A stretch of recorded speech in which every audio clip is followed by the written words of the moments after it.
Yeah, no, I'm just here to support. That's right. I'll let you know when we have confirmation that we're live. Chime in anytime, either one of you. Okay.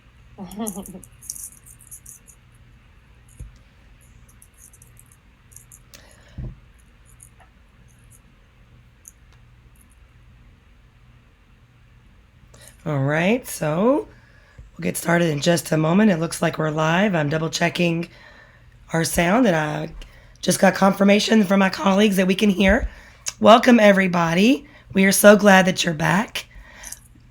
My name is Kathleen Receiver, and I'm one of the digital innovation leaders here in JCPS. You're going to have to mind my voice this morning. I have a little bit of an allergy cold, but I'm super excited this morning to welcome Melissa and Susan Price here with us. Good morning, ladies. Good morning. Good morning. Thanks for having us. Thanks for being here. And Melissa is the assistant principal at St. Matthews Elementary. And Melissa, we are ready whenever you are.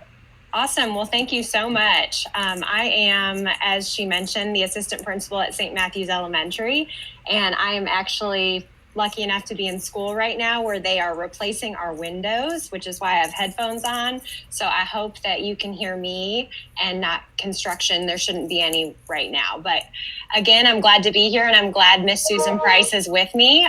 Before I was the assistant principal at St. Matthews back in October, I just took this job. And before that, I was in the Office of Teaching and Learning with Susan and the rest of the teaching and learning team. And so that's really why I'm here today, to talk about some of the work we did collaboratively to create and refine the JCPS assessment landscape. So really, we just want to talk about it. It's a resource. It's a tool for you as you plan in these difficult circumstances this year. And we want to also talk about kind of implications for the NTI environment. So we hope today that you can just reflect on the purpose of different assessment types that really are outlined in this tool for you. Thinking about, as a classroom teacher, what data points should be used for what purpose. Thinking as a school leader, what assessments should drive our systemic changes, et cetera. And then we also want to just give you some thoughts to consider, implications to just make sure you have a balanced assessment approach, both in your classroom and school. So again, the purpose of this assessment landscape that the district has created is to really define the purpose of different assessments, promote assessment literacy, and think about how these assessments should be used when triangulating data to make instructional decisions, both as a teacher, as a leader, and as a school community. So assessment, I want to just start with this quote by Vogel. Assessment is an intentional process of gathering information, both formal and informal, to understand a student's learning and performance in order to facilitate and communicate achievement and levels of proficiency. And so it's really important that we consider multiple forms of assessment at the school level. And so what this is a screenshot from JCPS's website, and then you all have this link right here, and we're going to just dive right in and take a look at what this looks like. If I can get it. All right. So this is public for everyone, and this will take you to the JCPS Curriculum Design and Learning Innovation, which you're probably familiar with. That's where you find the curriculum frameworks, instructional frameworks, and then we have this assessment landscape piece. So this is an interactive graphic, and it is there is a brief explanation on the assessment framework that you will be able to access. And I really like this part right here because it just defines assessment literacy. And as educational professionals, it's really a responsibility that we know when we are giving an assessment to kids, whether that's a grade or a check or a conversation, we know that that is going to change the learning outcome for them. And so this is available to you. There are some great resources on assessment literacy, on creating assessment, and a Rick Stickens video. So you will hopefully if you're interested and want to kind of peruse these resources, you can. My previous position was with academic multi-tiered system of support. And so this is really important as schools think about tiered instruction for kids. And we'll get into sort of our universal screeners, which is MAP. And so how to make those decisions to make sure kids are getting what they need. Susan, do you want to add anything to that? No, I think we're good. You're doing a great job, Melissa. Thank you. Of course. So let's dive into the 4 components of the assessment landscape. I'm actually going to start with Universal Screener. So obviously things are a little different this year. So context matters, but we're going to take this as it is in best practice and what was created in the assessment landscape. But really what a universal screener does is it's given to all students and it identifies their current performance on that day. So the Kentucky Department of Education defines universal screening as a process through which all students and their educational performance are examined so that they can have equal opportunity. And so we think of those in JCPS as Brigance, as MAP, and just ensuring students are receiving that academic support as soon as possible. So that's where your MTSS committees get together, your ILTs, and really looking at that moment in time data, that dipstick, and always really their scheduled assessments. So we know MAP is given 3 times a year. It's really important to have a specific window of time in between so that we can accurately assess the student's growth over time. Kathleen, I will jump in there with MAP. So this year in the fall, we've changed the fall window and we're actually just doing remote testing for grades 3 through 8. And then we do have some high schools who have opted to use the MAP assessment in the fall. So what I will do is we have a MAP implementation guide. And so we have updated our 2020 MAP implementation guide. We did that this summer, but we also just added an appendix to that has information about remote testing, as well as this afternoon, we will have a session with Holly Sears, and she's going to talk about remote testing for teachers. So I'll send the link to Kathleen for the MAP implementation guide, and she can link it directly into this presentation so that everyone has that information. Perfect. Thank you, Susan. Okay, let's move to formative assessment. And so I really like the way this is broken down in the assessment landscape. We kind of think about, we have 2, I'm not going to say they're 2 different types, but 2 breakdowns of formative assessment.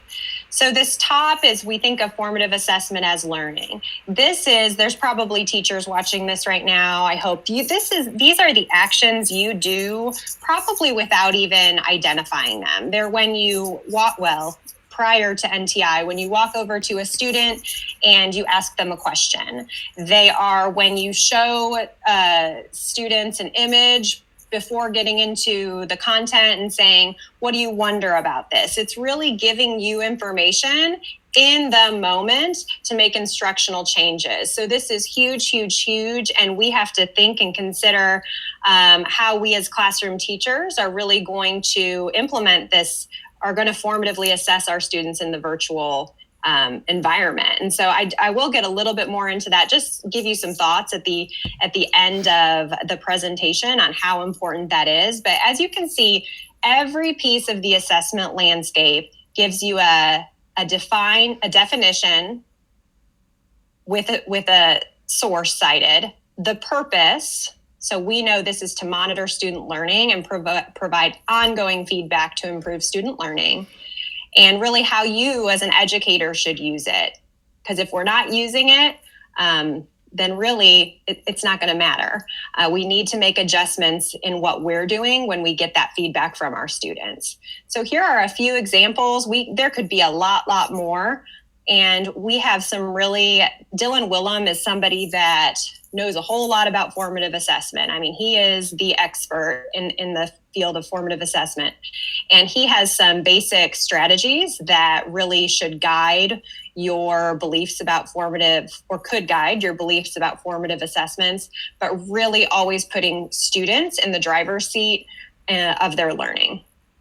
And so we have some great resources here that I'd really encourage you to look at, maybe with your PLC, your data team, your peers.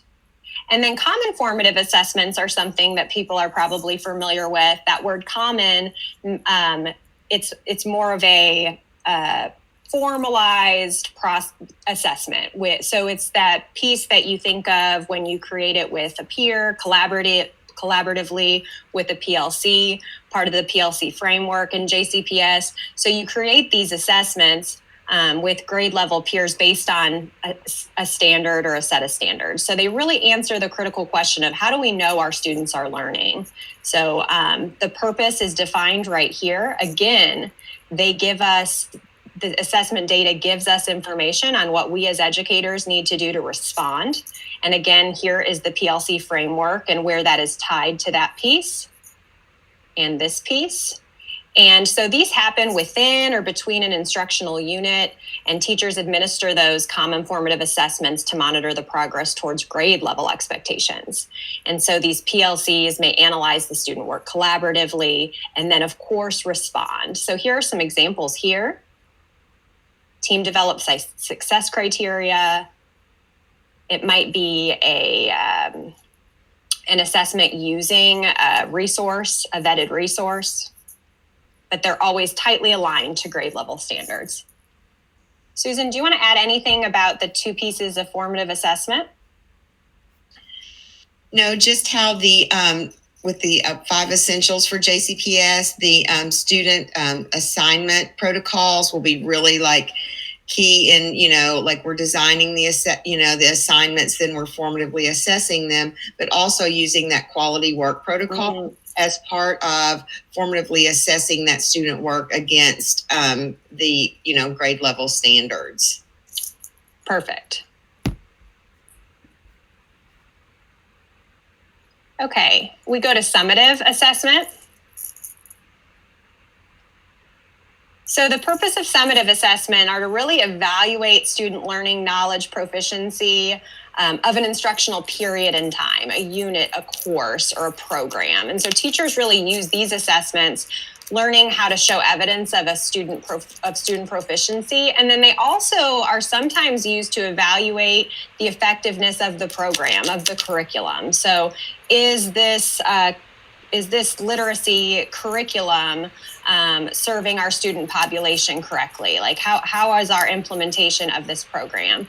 But also, and it really shows us where our students are in terms of proficiency. So these end of unit tests, these final projects, these portfolios, these presentations, end of term or end of year tests, midterms, finals, these are all classified under summative assessment.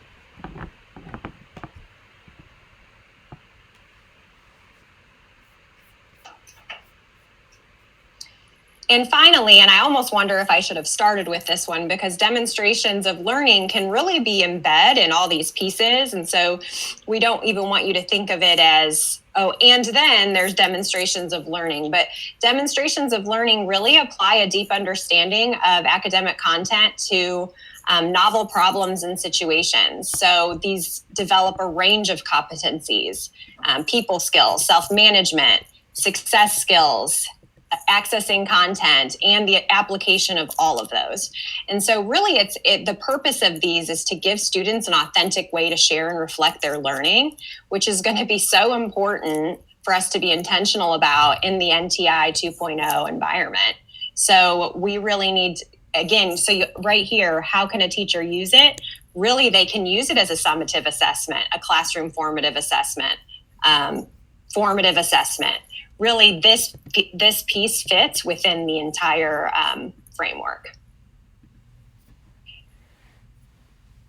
And when a student does show us through a demonstration of learning, we really know they're able to transfer these concepts to just real world scenarios, a variety of contexts, which is where true mastery happens. And deeper learning is really that term that describes a set of student educational outcomes.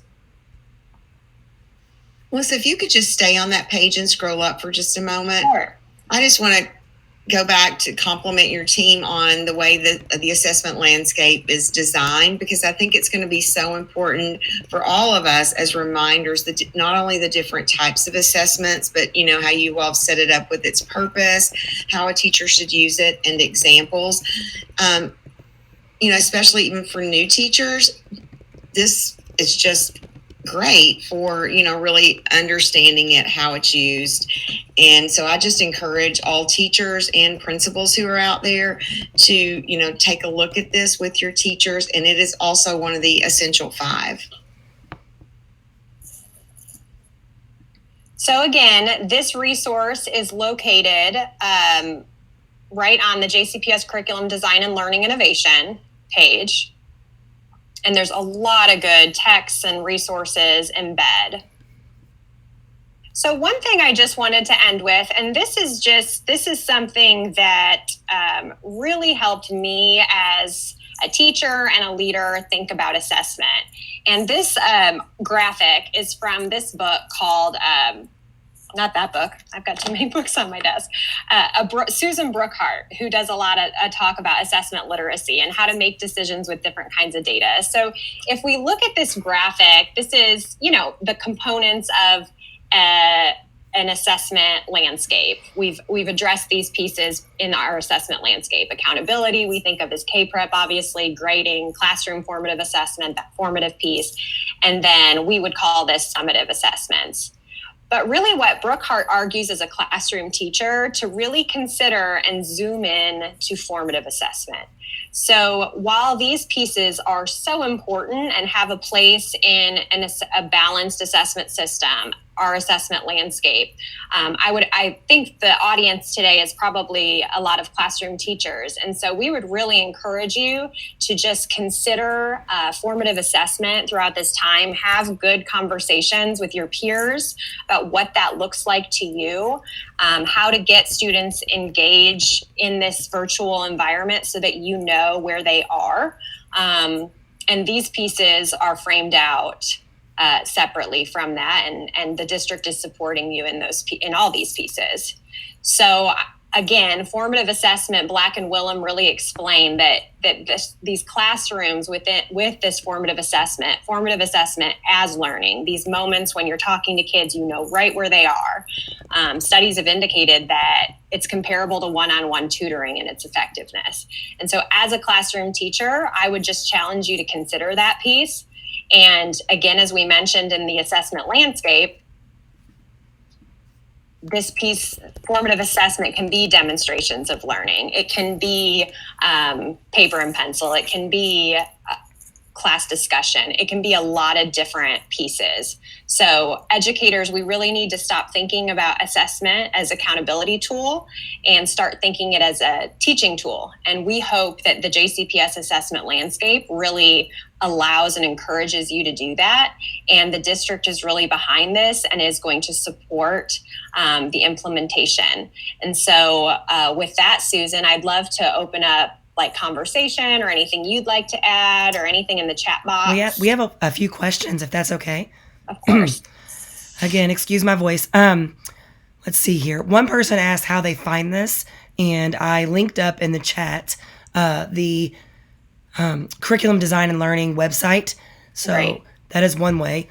Kathleen, another way is the teacher backpack. It's located in the assessment portion of the teacher backpack. And I can pull that up. And how do we get to that teacher backpack, Susan? I think I forgot. jcps.me/teacher backpack. Teacher BP. Yep. Another question, so she's pulling that up in the teacher backpack right now, is has the formative and summative assessment documents been linked? Oh, in the chat. No, I haven't linked those in the chat, but Melissa is showing you right now. Okay, Susan, drive on this. Click on first grade. Grade, yeah. Click first grade. Just go over to the first grade. Click. Assessment right here, guys. And And you know what? That map implementation guide is right there. it's there. The map implementation guide is there. Direct link to the assessment landscape page. I mean, it's everything you need. Everything you need. And you can click this star, right? If I'm a first grade teacher, I'm going to bookmark this so that I can go right to it. Yep. So that is the teacher backpack. Again, jcps.me/teacherbp. And I put that in the chat. Another question, is this presentation going to be shared? Yes, if you go to the virtual schedule that I just put in the chat, you can find it linked there, and I will do that again. Let's see. And then one other question, someone asked, they understand how to do, let's see here.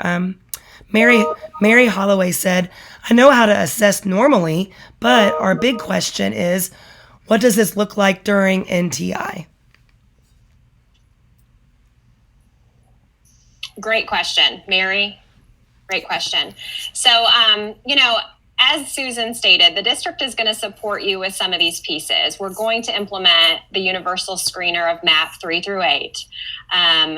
I would just, what we're encouraging our teachers to do at St. Matthews, we are giving them a ton of time to talk to their grade level peers on engagement strategies. So that formative assessment as learning, really thinking about pieces like that the digital learning channel is showcasing. So using, oh my goodness, what's the whiteboard, Kathleen? Jamboard. Jamboard. I mean, all these strategies can allow you to formatively assess your kids. You can assess them in the chat box. But I would also say that for our K to 5, I know, and Susan, you can speak more to this, we're going to have some really good guided reading resources coming, correct?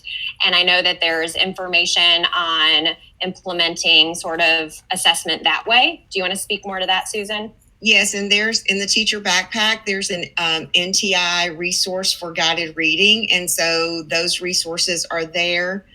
So, and yesterday, the literacy team had professional learning on, and those are all linked as well into the digital learning channel, but they were actually showing how to do running records, just to really formatively assess through guided reading. So that resource is there.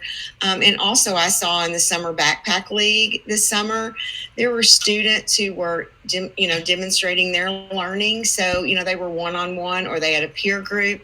I saw a little boy who was actually playing his violin for the teacher as a demonstration of learning. So I think there are a lot of creative ways that students can really, live demonstrate their learning. So I would just encourage that. We also had virtual defenses in the spring, so we will continue with those. So there are a lot of creative and different ways that students can, demonstrate their learning, and we can formatively and summatively assess during NTI. Great information, ladies. Let's see if there's anything else I can ask. A lot of feedback. Thank you. Let's see.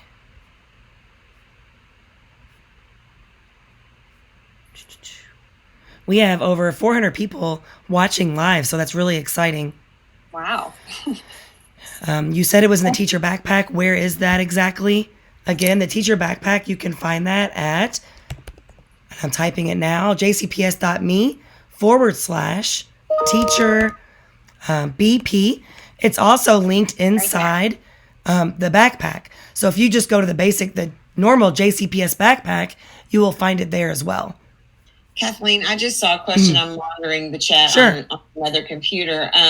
So is MAP our primary universal screener for math? Yes, MAP is our primary universal screener for reading and math. Good question. And Kathleen, could you link from the teacher backpack the MAP implementation guide into this presentation? Yes, Susan, I would love to. I knew you would. Do I have to do that right this second, or may I wait? No. Thank you. Okay, I will do that. I'm writing myself a note. And we can here. I'm going to add this hyperlink to our presentation. So I will. Thank you, Melissa. No problem. So I'll just put it where would make sense. And I also put the link to CDLI's website as well. But if you go to the teacher backpack, you're going to have access to all of these things. So I'm going to just link it right here, the implementation guide. perfect. And if you're looking for that schedule, if you're just now joining us, I have linked it in the chat, and I will do it right now again for you. Here we go. This is what the implementation guide looks like, just so Yep. has some great questions for consideration for teachers and leaders. We have another question. I think it's Cliftina Parks said, when will primary use a universal screener? Primary K through 3 will use MAP assessment in the winter. It'll be in the winter. And Nick Workman in the chat, I see you. Thank you very much for your kind comments. Zone 2 crew teachers there. Live documents for the win. That is right, Elaine Abanetha. You are exactly right. The Google Waffle. So someone also mentioned while we have a few moments. Ladies, do you have anything else that you want to add? I think that's it. Oh, thank you. Thank you, Melissa. Of course. Thank you. Thank Yeah, thanks. Okay. Can't list of the names of the presenters other than that is Susan Price. So Here, there's I'll add her. I'm sorry. I'm going to add her right here. Okay. Yes, Susan Price. Melissa, on, I guess, last week when we kicked off NTI, one of my favorite quotes was, "Every hero needs a sidekick." So I'm so glad I'm your sidekick. Now I'm your sidekick. Two brilliant women here with us this morning. Thank you, Thank you so much, very y'all. much. And you guys have a great day. If you're just joining us, please make sure that you get in the chat and tell us what school you are from and your name and what grade you teach. What are you teaching this year? My name is Kathleen Receiver, and we have a few more minutes until our next session. And I'm pulling that up right now. Our next session is going to be with Christy Mudd and Cheryl Bibby on descriptive feedback. So you are in for a treat to hear from these two women in just a few moments. And while we're waiting for them, please don't mind my voice. I am fine. I just have a little bit of allergy problem going on right now. I feel fine. I just sound terrible. I'm going to go to Twitter for a second and see what's happening with our JCPS Dig In hashtag. If you are not following our team, the JCPS Digital Innovation Leaders on Twitter, I highly recommend you do so.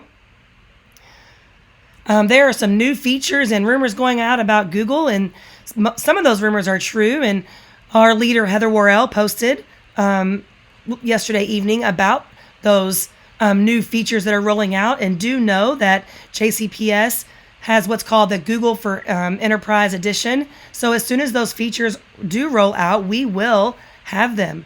And I can promise you that your JCPS Dig In leaders, we will let you know by Twitter, and also to the school innovation teams, we will let them know about those updates. So make sure you check in with your STC and your librarian at your school, as well as your school as a school digital innovation leader. We are communicating all of the information to them. I love this from Teresa. She's giving a shout out to Klondike Elementary teachers presenting on Jamboard a couple days ago. So that's awesome that we have other teachers joining us on the hashtag. I love that. Some fun TikTok videos. Teachers excited to start the year. Kelly at Hartstern Elementary. She's a Zone 2 crew teacher. That's fun. And then Allison is here as well. So please make sure to, like I said, tweet out to our hashtag. We love reading these and passing on the great information and celebrations that you have. All right.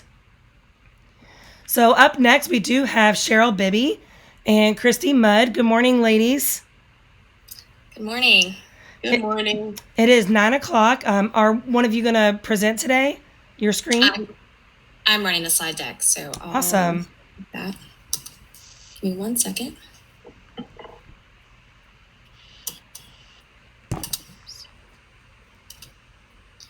And then Yep, just I click. know click closed on- captions. There they are. Okay. Yep, and if you'll click on hide for me and actually go in there and, yep, If you'll move the closed captions to the top, that'd be great. Perfect. I can't wait to learn from you this morning. awesome. All right, Cheryl, if you want to get us started and just let me know when I need to switch the slides. Okay, we're ready to get going. This is descriptive feedback, and I'm Cheryl Bibby. I'm a deeper learning resource teacher, and I'm Christy Mudd, and I am also joining the Deeper Learning team this year as a deeper learning resource teacher. and we'll get right to it. So, what is descriptive feedback? It is specific information that you're going to give your students. It could be verbal, it could be written, but it's that information that you give on their work that's supposed to move them forward. It's going to help them improve. You can switch from there. In this video, the first minute and 28 seconds is very informative, but with our short time, we're going to go ahead and move forward, but definitely check this video out if you have the slide deck up. Yeah, we'll move on. So what we really want you to know is that descriptive feedback is part of interrelated practices. It's not something you're just going to pop in and do. It should be in the mix of all that you do.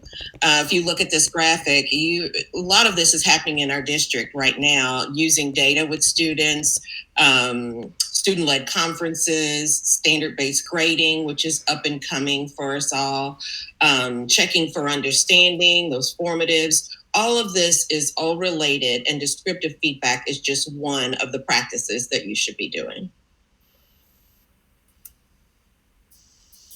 The goal of descriptive feedback, like I said a little earlier, it's to improve the learning. It's to help the student grow.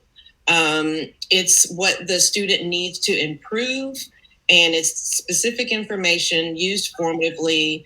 And, John Hattie says that it is the most powerful tool for improving student learning. So that's pretty big for Hattie. Okay, so obviously today we're going to be focusing on descriptive feedback, using very clear and specific examples. Make sure you're identifying areas to correct and how to correct them so that students have an action plan. And so what I often used guiding questions to lead this to student action. That way I wasn't necessarily telling them what to do. It was more like I was guiding them to making their own choice on how to improve their learning. We did want to include, though, other characteristics of effective feedback, because if your feedback is descriptive, but it's not timely, it still won't be as effective. So it should be constructive, it should be timely, it should be action-oriented, it should be prioritized and personalized. Because no matter how personalized or how descriptive your feedback is, if you don't follow these other characteristics, students still won't get the benefits of the feedback. On the right, we do have some examples. You'll want to be very descriptive. That's a good essay because you have covered the main points we discussed at the beginning. Now, which points do you think you could expand on? So it kind of identifies what they think is good, the main points. I would probably even get more descriptive and almost use standard language sometimes, like the main idea. And then even asking a question to further the student. Down at the bottom are some non-examples: stars, thumbs ups, great jobs. Those are not very descriptive and they don't really help the student grow. Okay, so getting started. So how do you get started with descriptive feedback in your classroom, both virtually and in person? So because we're going to be talking about descriptive feedback, descriptive feedback with students and with teachers and with everyone, we're going to start from the beginning. So first you would need to develop a trusting culture. I don't know about you guys, but receiving feedback and even giving feedback can sometimes be awkward or difficult if you don't trust a person, if you don't feel safe. So you definitely have to create rules and norms together. Co-construct rubrics if you are using them, have a growth mindset and teach students to have a growth mindset, allow for goal setting and accountable talk. So on the right is just an example of a norms poster I had in my room. This is quotes Ron Berger's work: be kind, be specific, and be helpful. Also under that poster is linked it's a link to Romberger's critique guidelines, and he kind of goes into detail about why he chose those 3 norms. That is something you want to come up together with your students, but we kind of discussed these, and my students did like these because it was easy to remember, and it was easy to follow. Down at the bottom, I also have an example of a single point rubric. This was actually one I created with my team at Greenwood, and it was a single point rubric for our 5th grade defenses, actually. So I'm going to go in a little bit further about single point rubrics later on, but you'll also see how this descriptive feedback is going to fit in with our new grading options. With goal setting, you'll want to remember that you also want to incorporate goal setting towards standards and competencies. If you're using descriptive feedback and you're really working with your students on how to improve, then they're pretty aware of where they are with their standards and competencies, so they can make goals. They can focus on those areas they still need to grow in because they already know the areas that they've mastered. Okay, so descriptive feedback and grading. I know on the Digital Learning channel this week, Maddie and Joe have talked quite a bit about NTI 2.0 grading. I know today they're going to be touching on standards-based grading. So I just wanted to make sure we had a cohesive message. So descriptive feedback and grading go hand in hand, they're very connected. I've used standards-based grading in my classroom, and without descriptive feedback, I don't think standards-based grading really could work. Standards-based grading focuses on mastery, and it has to have feedback that is specific and action-oriented. It lends itself directly to descriptive feedback, and it allows for ownership with students. Single-point rubrics, I'm going to go into more detail on the next slide. But I want you to see that we are moving towards more competency-based and more standards-based grading. It is still an option, but and I know the board is considering those things, so you'll have to watch Maddie and Joe's presentation to learn a little bit more about that. Sorry, but I don't want to say something wrong. But descriptive feedback fits in perfectly. So single point rubrics, they're simple to generate, read, and use. They're simple for data collection. They're simple for learners and teachers, and they can be combined if it has multiple standards. And Christy, I don't know if we linked a template for a single point rubric, but we can surely do that. I did not, because all the ones I found I didn't like, but they're easy to create because they're well, actually I can go to the next slide. It's very similar to a rubric we've been creating forever. It's just there's not as much teacher created information. So this is an example of a single point rubric. It's not filled in yet. So the blue column is where you will take your standards and you will hopefully co-construct with either your PLCs or your students what it looks like when students have met that standard. And that's what will go in the blue. You would type or fill in the blue part about what it is students need to do to meet that standard or competency. And then the green part is blank. The left side is like also sometimes word this as areas of growth, and where it says exceeding, sometimes I also word this as like strengths or different wordings for that. So you would fill in the green sides. So whatever, they still need to work on, you would fill in the not yet or the growth, and then what they did really well or possibly above standard, you would fill on the right side. I know I have my gifted endorsement, and single point rubrics are also huge in gifted education because often our gifted students see that exceeding category. They do exactly what they need to do and they don't go any further. So just one key thing though, also try not to add too many standards to your single point rubric or it might be a little overwhelming. All right, Cheryl, I've talked really fast. Anything to add before? I think that's my last slide. Yeah, we're good for that. So now you're ready to start thinking about, okay, so you've set the scene, you've worked with your students to get the culture, get them ready for hearing from each other, receiving feedback from you. The next thing you want to think about is choosing a structure or format or protocol. And even before that, you have to choose your model. So one of the things that you do to prepare your class for descriptive feedback is choose models. And those are exemplars, it's student work, It could be a weak example, but I would caution you with that. Make sure you don't have student names on it, but you want to choose some models that you're going to use with your class to begin the work of feedback. And I have some tips there for you to choose models, and I think you can read through those. But sometimes you have to create a model. You're not getting anything from your class, or you really haven't started anything yet, and you can just create a model that looks like a student sample. I've used models from the professional world, and you always want to choose something that has different approaches to what the goal is, so that kids can choose the goal that works best for them. So this is getting ready for working with your students on feedback. And then that moves you into critique lessons. So once you've gathered a few models and you have some student work to work with, you start your critique lessons. And these are just lessons that are going to help students practice the protocol that you're going to use. It helps them to practice hearing from each other and also practice being descriptive. So you want to make sure that, the lessons lead to new learning. It's all about the new learning. During this time, you're creating your anchor chart so that kids get a feel for what they're looking for and how to speak to each other. It could be small group, it could be individual, but a lot of times the critique lessons are teacher facilitated, so that you are starting to guide them in the work that they're going to do. I know, Christy, you said after a while your students were just kind of running with it. Yeah, and I was going to actually mention that in the beginning, when I was doing critique lessons like this, I made sure it was low risk.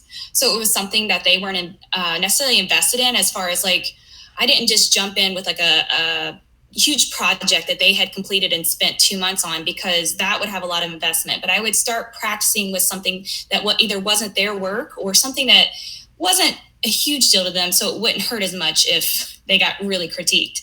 Mm-hmm. But yeah, eventually my students started asking if they could critique each other's work just throughout the day. So totally. That's awesome. Later. Also, with the picture there, as you can see, I've linked a video of a critique lesson, so you're welcome to watch that in your leisure. Next up, now that you're kind of getting ready, you've got your you have your models or your student work that you're going to use. You've critiqued together so the kids kind of know what is expected during that time. The next thing you want to do is choose a feedback protocol. And Christy, I think this is your slide. Sorry. Yeah, it's okay. We've talked about this so much, we could probably do. Okay, so yes, types of feedback protocols. So we talked about practicing critique, and we talked about using models. But then after that, there's so many feedback protocols out there that you really want to make sure you're choosing the one that works best for you and your kids. Also, you want to think about your purpose. So for example, if I am giving feedback on a performance assessment, I might make sure that I'm using a single point rubric or something that's very specific to the standard. But if we've developed a project and students have done their first draft of their poster introduction, or something to the project, and we're really just trying to fine tune some of those ideas, we might use the tuning protocol. So what we've done is we've provided you with some examples: rubrics, fine-tuning protocols, glows and grows, 2 stars and a wish, praise, question, suggestion. Some of these lend themselves to younger grades. Some of them lend themselves to older grades. I really think they could all be scaffolded and changed depending on what grade. I use the tuning protocol and glows and grows the most. Mm-hmm. And these are what you're using during those critique lessons. You pick one and you start to show students how they work in the critique lesson. That's their first C of it. Yes. So like I said, you could pick one that really works for your students and just go with it. And then eventually you've done it so many times that it becomes a habit. They understand it. And they take power over it. So I would have students who would approach me and they would say, Miss Mudd, hey, is it okay if I've finished my writing piece. Is it okay if I go around and get a couple, some feedback from a couple people? And I would be like, yeah, totally, and it became an everyday thing. And sometimes it threw me off a little because it might not be what I had planned, but like the fact that they wanted to improve their work and the fact that they trusted their peers enough to give them that good feedback really made me happy. So sometimes lessons might have been extended because, you know, even though I didn't intentionally plan a reflection time, they wanted it. Sorry. Oh, you're okay. Okay. So there's many different feedback types. There's teacher to student. I even say there's student to teacher, peer to peer, student to self, and virtual. Yes. And these are all extremely important. And the more trusting culture you've created, the easier all of these feedback types will be. Okay, so teacher to student feedback. So these are actually some ways that, so we mostly focused on virtual in this on this slide because we know that's what we're all mostly going to be starting with. So these are some ways I gave feedback in the spring during NTI. So you could create Google form. I did put to create it as a quiz, even if you're going to have like open-ended questions or things like that. I found that if I didn't make the form a quiz, it wouldn't let me give individual feedback on every question. So that was something I learned, you know, I failed and then learned from because the first assignment I put out, I realized I couldn't give feedback on the actual form because I didn't create it as a quiz. You can comment directly on the comments and slides. I'm going to show you an example of that shortly. You can comment directly on an uploaded image, Jamboard. There's so many Jamboard sessions going on, you know, using a virtual gallery walk. Audio feedback with Screencastify. This is excellent also for maybe some of our learners who are still learning to read. And or if it helps you get more feedback on a piece of work because you're able to speak you know, have a minute or 2 minute video. That's really powerful. And then one-on-one conferencing in Google Meet. I know that we're all going to be extremely busy. And, you know, you might set this up by appointment or, you know, or if you already have set times to meet with small groups or individual students, you could set aside time for feedback. And I think it's powerful. So I think it's definitely something to intentionally plan during NTI. Hey, Christy, can I interrupt you for a second? Sorry, my voice. There was a lot of great feedback from everyone, and thanking you, ladies. So Marlise Johnson asked, where can we find a reference tool for feedback protocols? This one, like this. Yeah. Mm-hmm. Go ahead. Sorry. No, it's okay, Cheryl. I'll touch on it, and if you have some more to add on it, we would just, so if you see where the green things are underlined, we actually have links to templates and to articles that actually explain those protocols.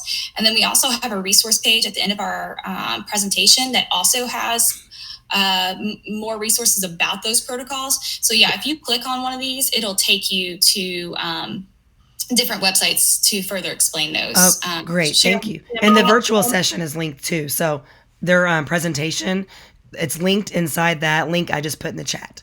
Go ahead, Cheryl. No, that's exactly what I was going to say, that we do have them linked there. And actually, the last one, the praise, question, and suggestion, is a video that you can actually watch and see how it works. Yes. All right. Sorry. Okay, so just like everybody else, I feel like, and I consider myself pretty tech savvy, but during the spring, I had a lot of troubleshooting, figuring out what worked and what didn't work, how to get feedback to my students. So these are actually examples from the spring. All students' names have been marked off. There are no identifiers on here, but work was, I taught 2nd and 3rd grade this spring. And so work was coming in all forms. And so to give feedback was it was something I had to really wrap my brain around. So I wanted to just show some ways I did it in the spring. So first off, down at the bottom right is just a screenshot of that plus sign. That is in Google Docs, Google Slides, everything like that, Google Classroom, on the documents. That is what will allow you to put comments on the student work. And sometimes it's located in different places. So I really wanted to give like a zoomed in screenshot of it, because if you can find that, it will probably lead you to being able to give comments. So on the left, this was a writing piece one of my students did. And if you'll see, I made sure you can see the plus sign. It's really tiny, but that allowed me to click and comment to the right.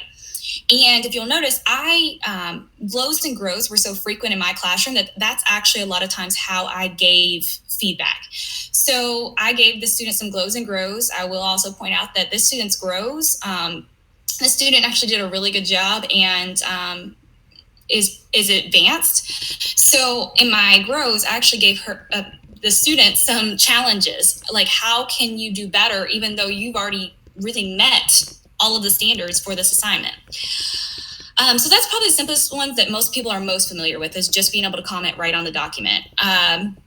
Down in the middle, so I had a lot of parents who would send me pictures through Class Dojo. Some kids, like this bottom one, got good enough that they knew how to upload the picture into Classroom on the like where the assignments were listed. But giving a comment on a picture was slightly different than giving a comment on a document. So I had to find the little plus sign, and then I had to draw a rectangle around the photo, and then I had to start typing my comment. So that was another way I gave feedback. I don't know about you all, but a lot of my students, and I don't know if it was a younger student thing, but a lot of my students did their work on paper. And I didn't get a whole lot of typed responses. So once again, I gave feedback. And then lastly, what I found to be really efficient is, so in Google Classroom, what we started doing is when we would assign an assignment, I would also assign a blank Google Doc with just the title of the assignment, and I would make a copy for every kid. Because that helped me, it helped all the work be in one place. Because what I started showing them, since I was getting so many pictures, I showed them how if they pulled up that blank document that I had already assigned in Classroom, if they clicked the word insert and went to camera, they could hold up their paper. And so this kid held up their paper and took a picture, and it inserted it right on the document. So then the feedback I gave that student, I actually just typed right below the picture that they uploaded. Will you give those directions again? Okay, yes. So those, and I apologize, like I thought I could do an entire session on the like ins and outs of clicking buttons in giving feedback, but I was limited. So what I did, so Google Classroom, you create an assignment. So let's say I had a presentation that they had to watch. I also, in Google Classroom, on that same assignment, I created a blank Google Doc. Like I added a blank Google Doc and just titled the assignment. Like it might have said writing piece 5/18/20, the date. And it was blank. And I assigned a copy to each student. So if you click, you can either give the one copy to every student, or it just says like make a copy. So I made a copy. So every student had their own blank document. And so once they opened that blank document, if they went up to the words insert and clicked camera, or I apologize, it might go insert image camera. So insert image camera, it brings up a camera. So this is if they're on a Chromebook or something with a camera. They could hold the paper up to the camera and just click the button, and it would take the picture and it would insert it right on the document. So I know that's really detailed, and honestly, if you want to email me, I can maybe create like a quick video on how to do that more explicitly. But yeah, it was probably one of the easiest ways for my second graders to upload their work and still get feedback. Okay, sorry, I'm the one that wanted you to repeat that. Oh. But go ahead to the next slide, or we're going to run out of time. I know. Okay, sorry. Student to, is this me too? Yep. Oh, yes, this is my last one. All right, student to student peer feedback. A lot of them are the same. Jamboards with virtual gallery walks, shared slides, breakout rooms. And then just on the right, I have an example of a Jamboard where the student work is in the middle, and students put Post-its. Maybe your glows are all yellow and your grows are all pink. Or if you're doing two wishes and I forget what the other one is, I wonders or praise questions. So you could use Jamboard very easily and shared slides. All right. And we have lots of resources for you, as we said. These are all links to articles, to videos, and other resources for some of those protocols that we mentioned, all here. So if you're like we are, I know Christy and I both like links. We like to kind of learn on our own. So we've provided you with an opportunity to do that. Also, I've provided some, if you'll click, some reflection questions that you can use during your PLC. Do we give clear and concise feedback related to learning goals? Yes, no. You can have these conversations together so that you are getting better at giving descriptive feedback. And that is it. Just know that good feedback is the key to improvement. And we are done. 5 minutes to spare. Yay! You can keep talking, so I don't have to if you like for 5 minutes. Oh, you poor thing. One thing I was going to jump in. Is there anything in the chat that Oh, there's a lot in the chat. What were you going to say, Christy? So one thing that I also learned in the spring, and so if anybody wants to learn from my mistakes, was we gave the students all the assignments on Mondays and they were due on Fridays. Well, what we found was, let's say there were 3 assignments in that one big assignment. If I gave feedback on one of the assignments and the students had turned in all of the work, I found out that unless I returned the entire assignment, the students couldn't see the feedback. So I was given feedback all throughout the week, but until I clicked that return button, they couldn't see any of it. Awesome. That might be a whole nother thing, but I just wanted to let people know that No. I was like, I gave you feedback, I gave the student feedback and they were like, well, we can't see it. And then I had to figure it out. Yeah. Okay, great. Let's see. There's just a lot of great feedback for both of you on how awesome this presentation was. Someone asked, how long will the slides be posted? If you're talking about the virtual presentation, I guess until someone deletes it out of their Google Drive. So if you click on Christy and Cheryl's presentation from the schedule, that will automatically be in your Google Drive under your recent. So you can make a copy of it or just go to your recent. Us. Say it again. They can contact us if they need to. We can put our names. Yeah, or you can contact them. Yeah. Let's see. There are so many questions. I'm going to make you all hold tight for 3 minutes. Oh, no. Let's see. I found the slideshow and links. No. Will it remain? Beth Wren, will it remain up all the time? Again, these slides will remain in Google Drive until Christy or Cheryl, whoever the owner is, deletes them. So if you have the slides up, you can go to File, Make a Copy, if that makes you nervous. Or if they delete it for some reason, you can always email them later. No, we're going to keep it. Let's see. I'm trying to check my text and my chat from everybody else too, from my team, because they're helping me. If you have any other questions for them. I guess I could stop sharing and look at the chat myself too.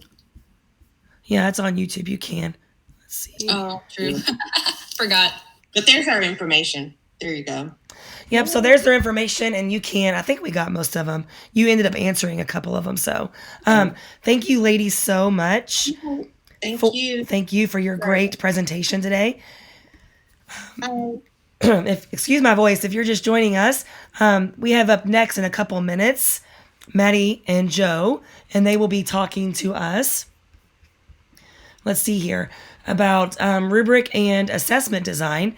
But before they get started, there are a few questions in the chat, and I'm not going to spend a lot of time on this. If you are watching today for PD credit, you need to go to PD Central and read what that message says. You can't register anymore because you can't register 24 hours before the actual session, but please go to PD Central and read those directions and know the person that you will be contacting has hundreds of emails in her inbox right now, so please be patient with us and give her some grace. My name is Kathleen Receiver, and I'm one of the digital innovation leaders with JCPS. I currently have a terrible allergy head cold, so I apologize for my awful voice this morning. But I'm really excited for this next session with Maddie Shepard and Joe McKim on rubric and assessment designs. Ladies, are you ready to get started here and kind of share our screens? We are. Good morning. Joe, you're on mute. Thank you. I even said thank you with it still on mute for telling me that. So Kathleen, we're not entirely sure that our has made it to you to the slide deck. It did, and I've already emailed it to Heather to get it to you.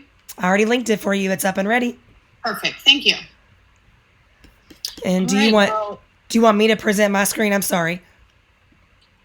Oh no, we can. We just want to make sure that it's linked into the digital learning menu so that anyone that wants to follow along is able to, and then similar to the last session, that they're able to add it to their drives or make a copy so they have their own copies as well. Yes, and I am putting it in the virtual schedule in the chat right now, so you can click on the schedule, and if you click on the name of the session, rubric and assessment design, it will take you to the presentation. Awesome. Thanks, Kathleen. You're welcome. Well, I'll go ahead and share my screen, and we'll go ahead and jump in. Again, I'm Maddie Shepard, and I'm here with Joe McKim. We're both on the Deeper Learning team, and we're excited to be on the show again today and share this presentation with you guys. And don't forget your closed captions. Thanks, Kathleen. And if you can click on that arrow, it really helps if they're at the top. Click on the arrow next to captions. And position at the top. That helps our viewers. Thank you so much. No problem. Looks beautiful. All right. Again, we're on the Deeper Learning team. Joe McKim, Maddie Shepard. I am assigned to Zone 2. I'm the Deeper Learning contact for Zone 2. And Joe is in primarily middle school and then high school. But we work with all schools on a variety of projects. So you're welcome to contact either one of us if you have any questions or if you'd like to follow up on the content we're talking about today.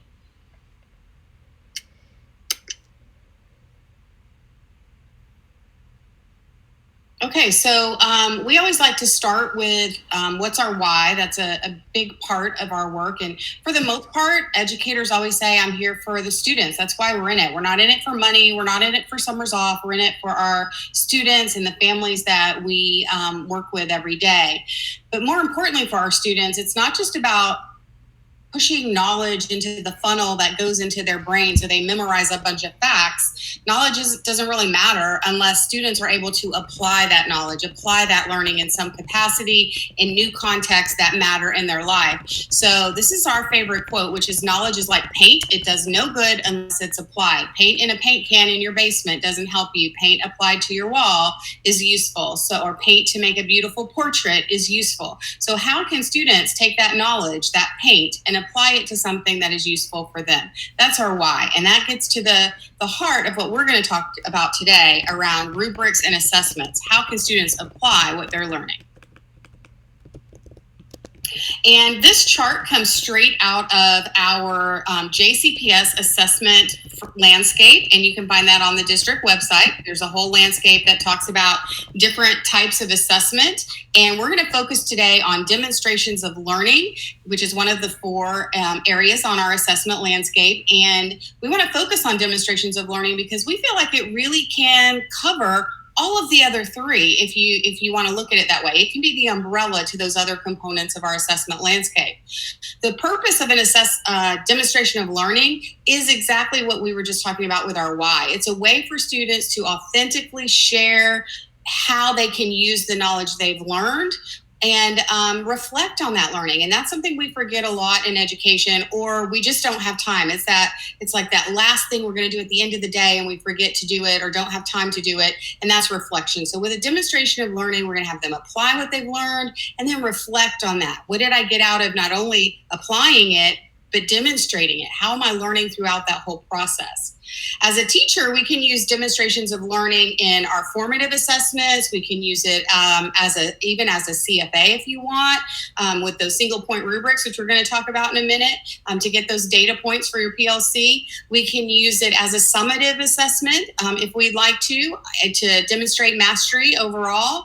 And there's just a lot of ways we can use this. So we're going to, our defenses of learning that we use in the district, they're demonstrations of learning at the end of the year. So that's our umbrella that we're going to talk about. And again, this chart is on the district website. And then there also is a link here to some resources at the bottom.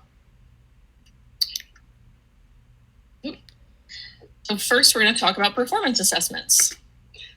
All right. So again, performance assessments are a way for students to demonstrate by performing how they can apply to some complex task or context in order to create an original product. And we've been on several digital learning channels this week where we've talked a lot about how to use tech tools. I know that Cheryl and Christy just talked about descriptive feedback and some tech tools you could use there. We want to, when we're getting at performance assessments, we're applying and using those tech tools for a purpose, which is to create that product. So we're looking at what is it we want kids to do and how can they use that technology to demonstrate their learning by performing a task, right? Performance assessment shows what the students know. They have to know the content to be able to do the task, to perform the skill. They show what the student is able to do with that knowledge, right? So they're applying it.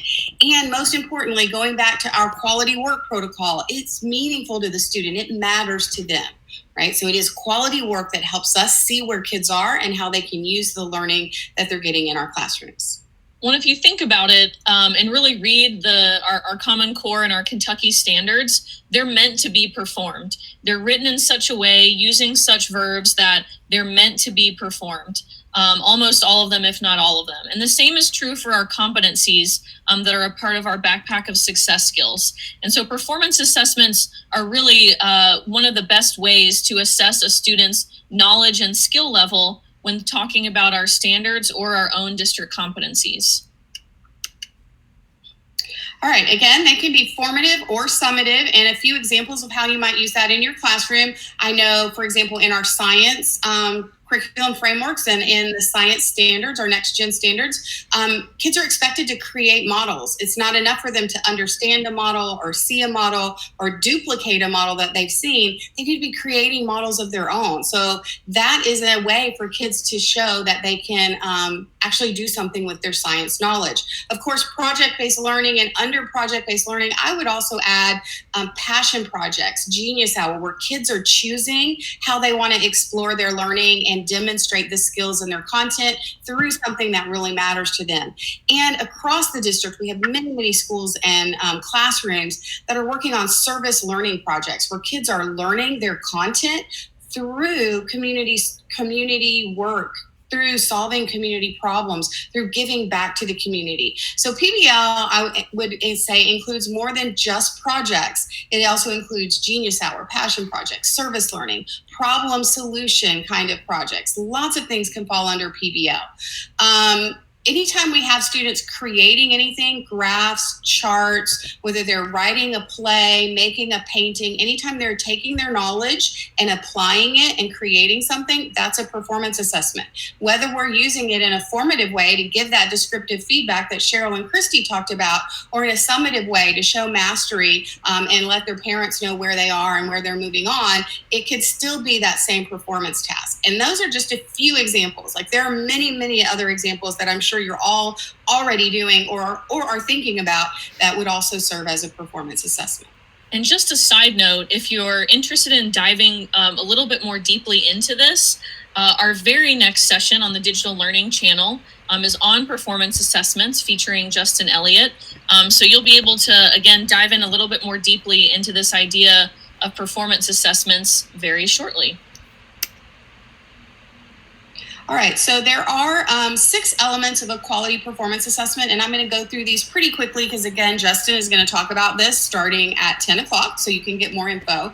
But the main things that I want to talk about is that performance assessments are open-ended, and again, they matter to kids, they're relevant to the real world, and they align to those 21st century skills. And for us, I'm going to add, they align to our JCPS backpack skills, right? So how are they growing in those deeper learning competencies that we know our community wants to see our students leave our district having and owning? And so they have to align with that as well as our content standards. They also require that application of the learning into some new context. And if you look at some of our curriculum frameworks, our fabulous content leads and instructional coaches over in CDLI have added some of those transfer tasks into the curriculum frameworks. So you can see some models of that in your content if you need some examples. All right, next slide. The other 3 qualities of a quality performance assessment are that it's outlines a clear criteria for success. And we want that to be done on the front end of the assignment. So at the very beginning of the learning, we show them what that performance criteria looks like that we have, or oftentimes in conjunction with our PLC. And if even better, if we're able to create that success criteria, that description of what success looks like to master that skill or that standard with our students, that's even better to have their voice in there.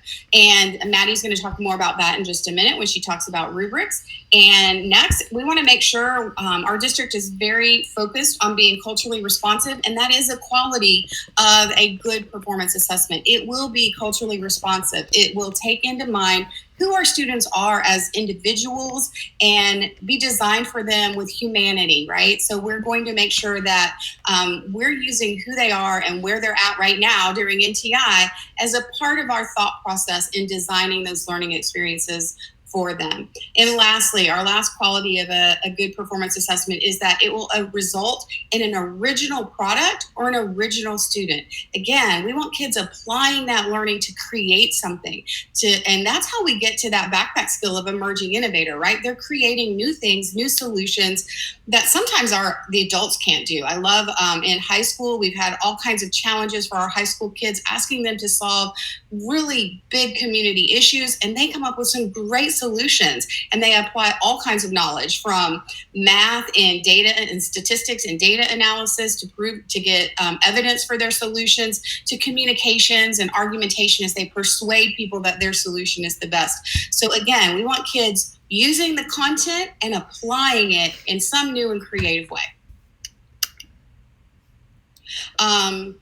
One thing that I wanted to point out is our 6 criteria for quality performance assessments do fit into our 4P planning process. And I'm going to pause right here and just put a question, and people can maybe answer this in the chat, if you will. And we'll see if anybody comes up with it that's not on the CDLI team. And that is, what is the 4P? The 3 Ps on this template are purpose, our process, and products. And we can see where those elements of a quality performance task fall on our 4P planning document. We're going to start with what are the standards or skills that we're looking at in the far left. We're going to talk about that open-ended relevant question that's on the left. And then in our backwards design, we're going to jump over to the right column and talk about what is that product or the outcomes that we expect for kids.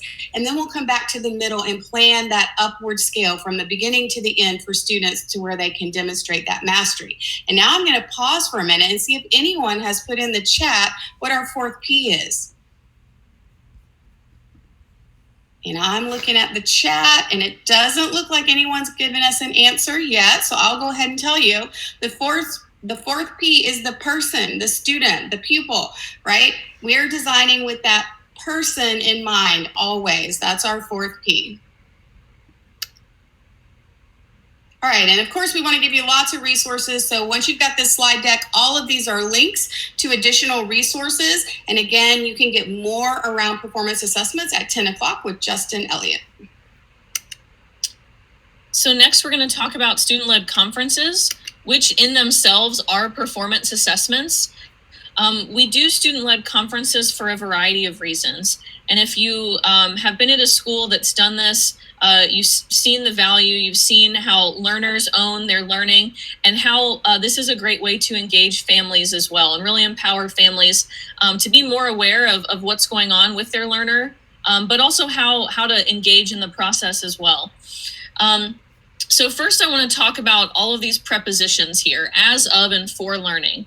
So when we issue assessments and when learners take assessments, oftentimes we're assessing for learning. We're teachers looking for what learners have learned, what skills they have, what content they have, and then we pivot and inform our instruction from that data.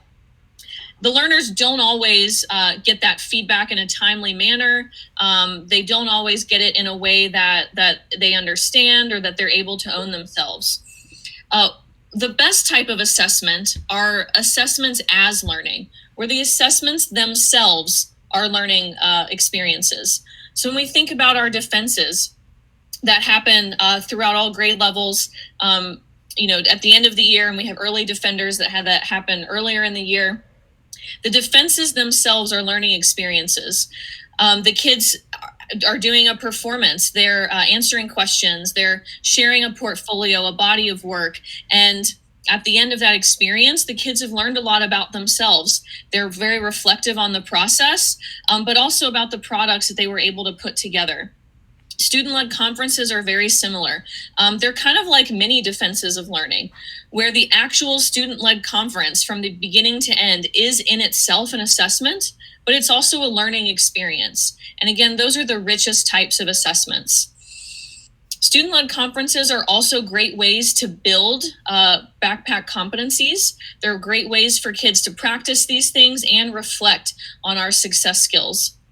Things that don't necessarily live in our standards, but skills that we in JCPS know that our kids will need once they leave us.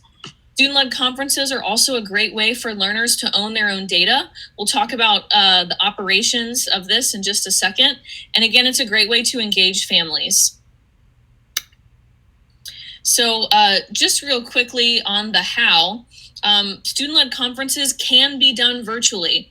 I think in a lot of ways, they might be easier to do in a virtual context than in person, because we don't have to worry about getting the learner back to school or making sure they have all of their data, or getting their parent there or their family member or caregiver. Those barriers are likely removed in a lot of situations. And so student-led conferences, again, in a few ways, are made easier right now. So some quick pieces on the how. If we were in person, I would say you need some place for a learner to collect all of the information that they'll share during their conference. If we were in person, I'd say it could be a binder, but because we're digital right now, it probably should be something that is more digital, and that's so that the teacher can see it as well. Inside this digital binder, you can have a variety of folders or tabs, or it's just a way to group things. Some typical things teachers tend to have in this collection for the student-led conference: a student's goals. These can be academic goals or behavioral goals. They can be aspirational goals, all of the above. Victories, things students are proud of, projects they've completed, products they've completed, assessments they've done well on or they've shown great growth on. Anything that a learner is proud of, and really this is their choice, goes in that victories section. And thirdly, data. This might be where a learner keeps track of their growth on assessments. There are a lot of sessions later on today around Mastery Connect, which is a great tool that our district will have access to help us shift into a standards-based grading mindset. And it has a student portal where students can see their goals and see their assessments.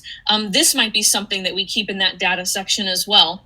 But that's not all. You can insert whatever else that you'd like to have as part of the student-led conference. We have some schools that are dabbling in learner profiles. Your learner profile might be something that you include here as well.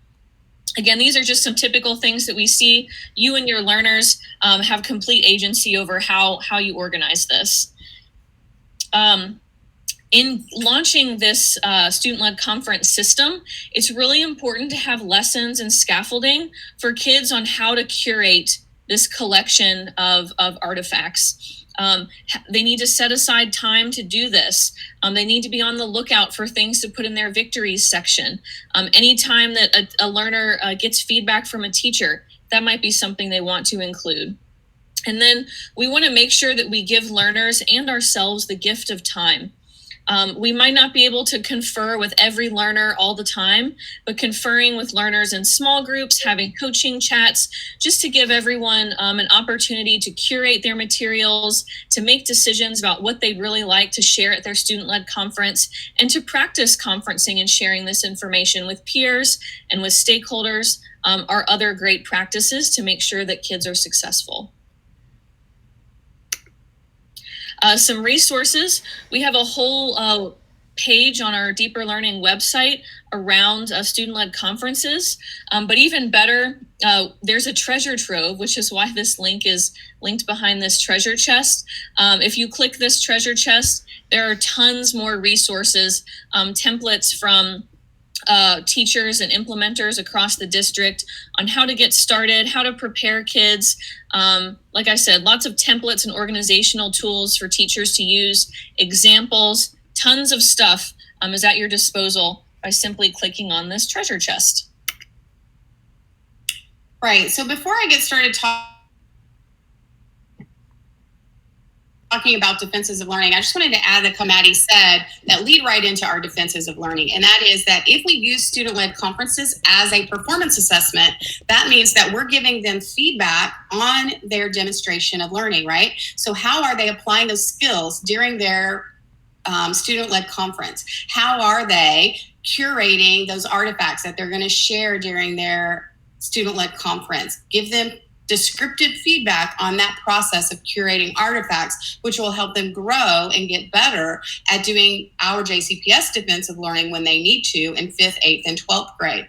We also want to give them feedback on their goal setting and their reflection, right? How are they doing that? How could it be more specific? How could it be more actionable? We might want to give them feedback on how they have the discussion, their communication during that student-led conference, right? So if that student-led conference is going to be a performance assessment, we have to do some assessing of it and give them descriptive feedback, as Christy and Cheryl mentioned, so that they can grow and get better at all of those skills that we want them to develop over time.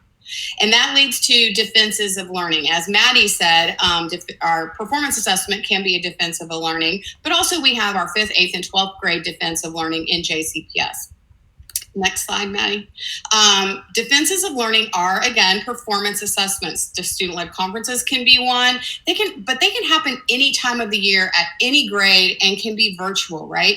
I have seen at some of our middle schools, some of our VIL schools have had students do defenses of learning to community partners from GE and different places that have come in and just in the middle of the year and had kids say, here's my digital portfolio and here's what I learned from it throughout the year. So they're getting that practice of applying their knowledge and sharing it with someone else. And then they're getting that descriptive feedback so they can get better and better all the time. So again, it can happen anytime and can be with any grade level and absolutely can be virtual. All right, lots of resources again on our CDLI page, which is that first link there. And then there's a whole folder full of things you can read about defenses of learning, and that's the second link. And then we also have our success skill performance outcomes that are directly tied to our 5th, 8th, and 12th grade and describe what success would look like in each of our 5 backpack skills. And that's linked there.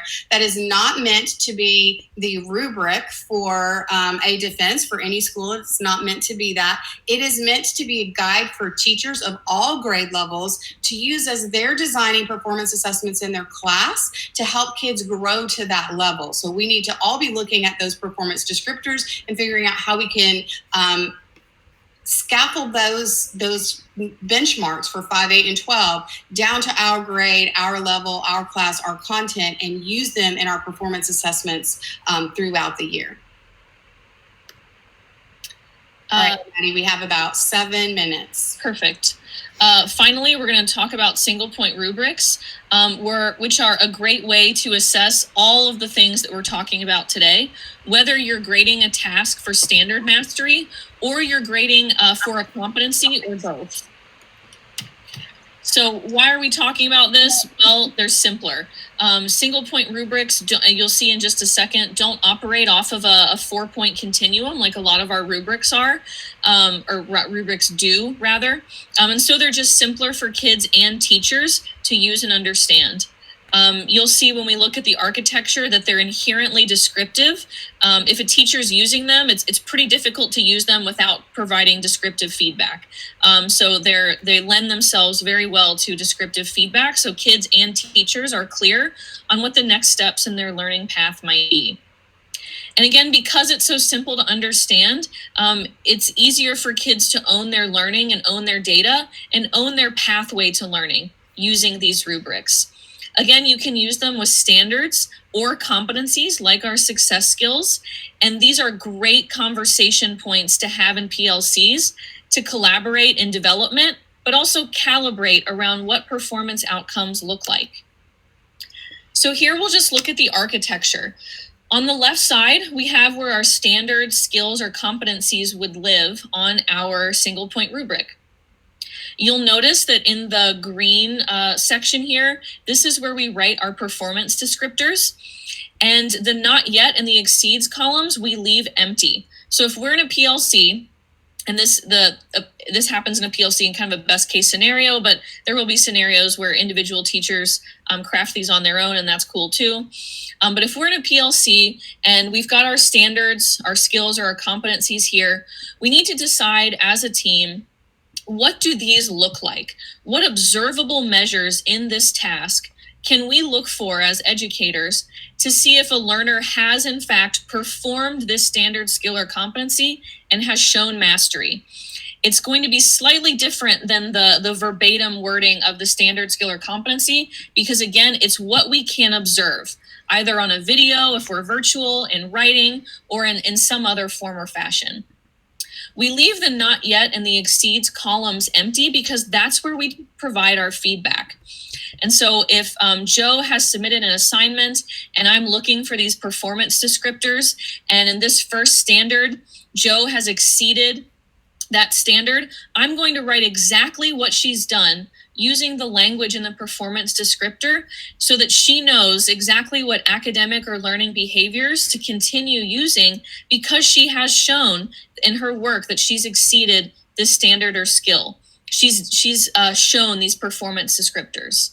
Similarly, if I'm looking for evidence of another standard skill or competency and Joe's not quite there yet, I'm going to use the language of the performance descriptor to tell her exactly what she needs to do in order to meet that criteria. And I'm going to write that or type that or record that right here in this not yet column.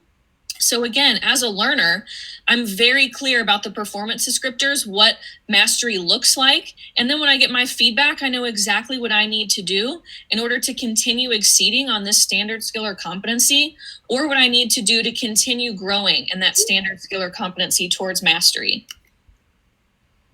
And again, this slide just shows where that descriptive feedback goes. Joe mentioned this earlier, but the earlier we can introduce this rubric in the learning journey, the better.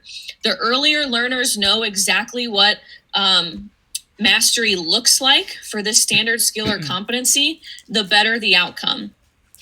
And it's even better, as Joe mentioned, for learners to craft these performance descriptors alongside teachers. That increases ownership even more.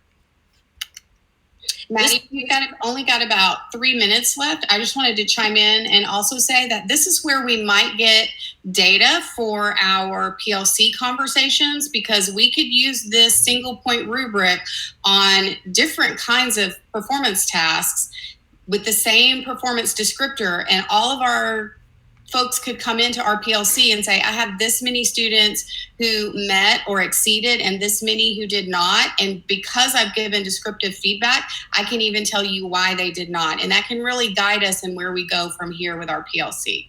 Exactly.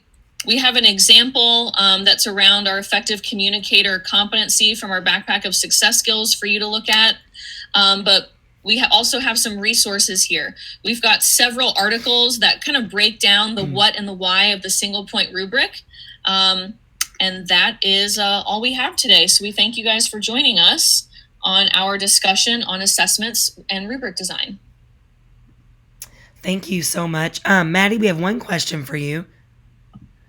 If we did a chart like this for a week, how many would you include for each subject area? So I wouldn't want to overcomplicate the single point rubric. The beauty of it is that it's simple. In my opinion, I wouldn't include more than 2 or 3 standard skills or competencies, again, because it allows us to zero in on what mastery performance looks like. I know that's what I would say. Joe, do you have any different or similar advice? She also said, how many would you include in a week? Right. So I don't know that I would have a set amount per week or even per content per week. If I'm just going to go with that's probably an elementary question. I don't know. But my thought would be that I would think in terms of what is the performance task I'm asking kids to do today. or what performance task am I asking them to do this week? What is that formative task I'm asking them to do? And then what standards are aligned with that task? And however many that is, and like Maddie, I wouldn't make it too many, because kids, even high schoolers, have a hard time if you give them too many. So I would probably say 3 to 5, but probably not more than that on any given task. Okay, and then remember, once a PLC or a teacher has outlined those performance descriptors, you can use those on a variety of tasks, and that's why this type of rubric is more efficient than a task-based rubric. You don't have to reimagine it every time you have a new task. The standards are the same, and the performance descriptors are likely going to be similar. So this rubric is one that you can use for a lot of different tasks. You're probably going to end up reusing the rubric and assessing that standard or skill in a lot of different tasks, which is the best way to gather data anyway. all right, thank you so much, ladies. I'm putting the virtual schedule in the chat right now, and then you can get to their session presentation and email them with any questions. Thanks, Kathleen. Thank you. Thank you. Hi, Justin. Kathleen, you don't I know. sound too good. I promise I do not feel bad. I know it's crazy, summer cold or allergies, but so All radio talk show hosts deal with this problem. Welcome. excuse me. Thank you for being here. Let's see. You are up next with performance assessments, one of my favorite topics. Is that right? Well, I don't know if it's your favorite topic or not, but if you say that it is, then It's one of my favorite topics, and you do There we such a go. great job. All Justin's presentation is also linked in that virtual schedule. So if you're viewing right now, you can get that there while he's getting started. Okay, are you seeing the slides, or are you Yep, seeing? I'm seeing your slides. If you can make them like full screen for me, that'd be better. Can you do that or no? I'll make them a little bigger. Yep. There you go. So that last question, we ended the demonstrations of learning PD, the last show, the conversation about how many single point rubrics in a week. That's a good question, and it was answered well. It depends on how many performance assessments in the week. In this presentation, we'll look at some specific examples of performance assessments, some that might take your kids a week to do, in which case you'd have one rubric to guide them through the week. Some which might take your kids 1 or 2 days to do, and some which might take longer. And scheduling, of course, during this time really depends on how much contact your kids give you, how close you are to them in their work. And it's difficult to know that until we get in, we meet our kids, and we start the NTI process. Absolutely. Can you click on that hide button for me? You see it on your screen? Yes. Yep. And then closed captions would be great. And if you'll, That's nothing better than watching the closed captions. I know. Well, and I'm going to make you do one more thing. If you'll click that again and put them at the top, it's easier for our viewers to see them at the top position. Yep, you got it. All right. Well, let's get started. I don't know if I got too much for 30 minutes, but here we go. And luckily, we've heard about now rubrics, descriptive feedback, and performance assessment in context of other sorts of demonstrations. So that might make parts of this go a little faster. But what you see on this screen are the topics we're going to cover. The purpose of performance assessments has been described often with some metaphors. One of them is the sports metaphor. A coach knows that if a kid takes a multiple choice test about playing soccer, it's not going to give him nearly enough information to know how well the kid's able to do it. It's much better to watch him perform it in scrimmage or in the game, and both. We also know that soccer players get bored in practice only. So in order to keep them engaged in getting better at soccer, put them in the game, let them do the real thing. Performance tasks are very similar. It's about taking kids and letting them practice their skills, academic and disciplinary skills, but then giving them a chance to put them in the game and play and do what scientists do what social scientists do what mathematicians really do what engineers really do. It's about helping kids apply their learning, as was stated with the paint metaphor about 30 minutes ago. This link will take you to Jay McTighe's website and blog. He loves this soccer metaphor, and Jay McTighe has done a lot of work on formalizing performance assessment. Another group that's done a lot of work on formalizing performance assessment, that is just telling us what the parts of it are, is Envision Learning Partners. And we've worked with them in the district too. And their favorite metaphor is the driver's test metaphor. We don't want people driving after taking simply a multiple choice test. It might be dangerous, and you can't really see if a person can drive by bubbling bubbles.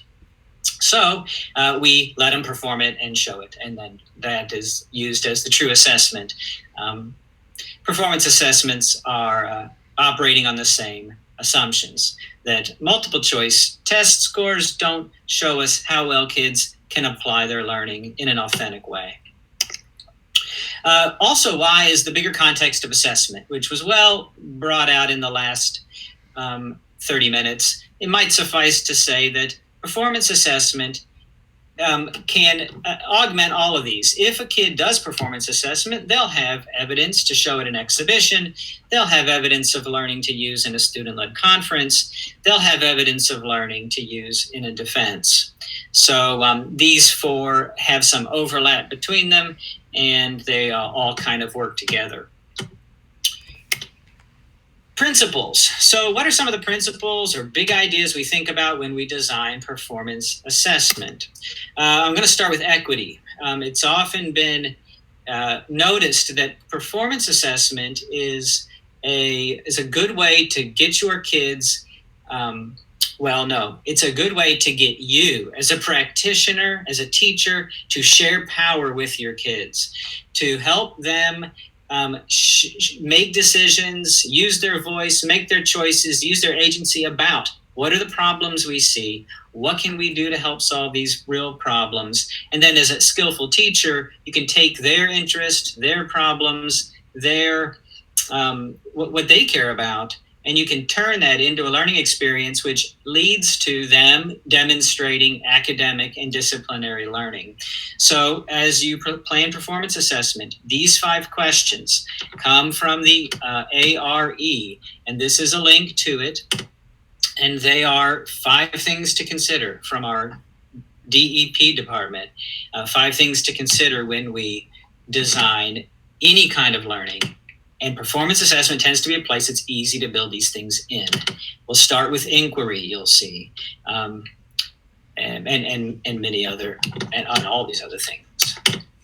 Another set of principles comes from CCE. We've seen these already.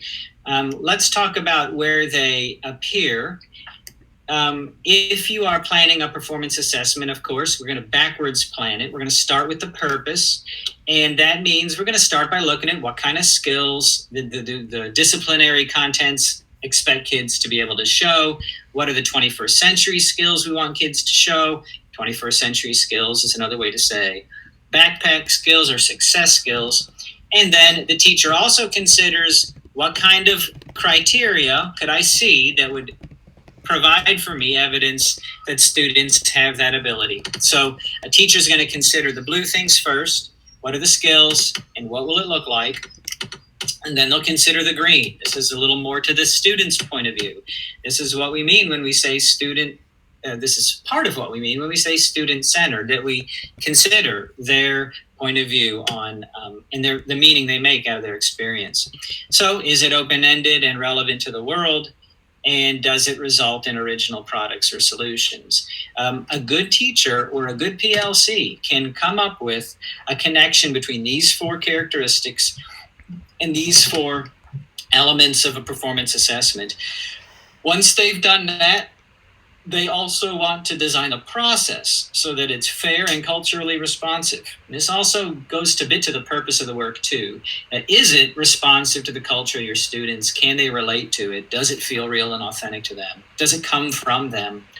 And then requiring application and transfer of learning.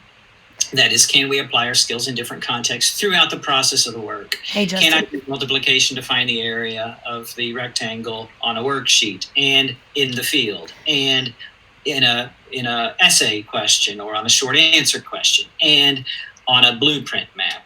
Transfer our skills to different contexts. Hey, Justin. We have a question real quick in the chat. Is there a slide deck or a template for the rubric design? Yes. That's a different 30 minutes conversation. We have, the short answer is yes, and I would start by looking at the resource website that will have linked at the back, or linked in Maddie and Joe's, or it's Deeper Learning. I'll put it in the chat. The answer is yes, and I'll have to get that to you, or keep an eye on PD for the rubric design presentation, right? Maybe that's one we need to make and have on the show next week. That's okay, great. Thanks. Yeah. All right, technology. So let's talk a little bit.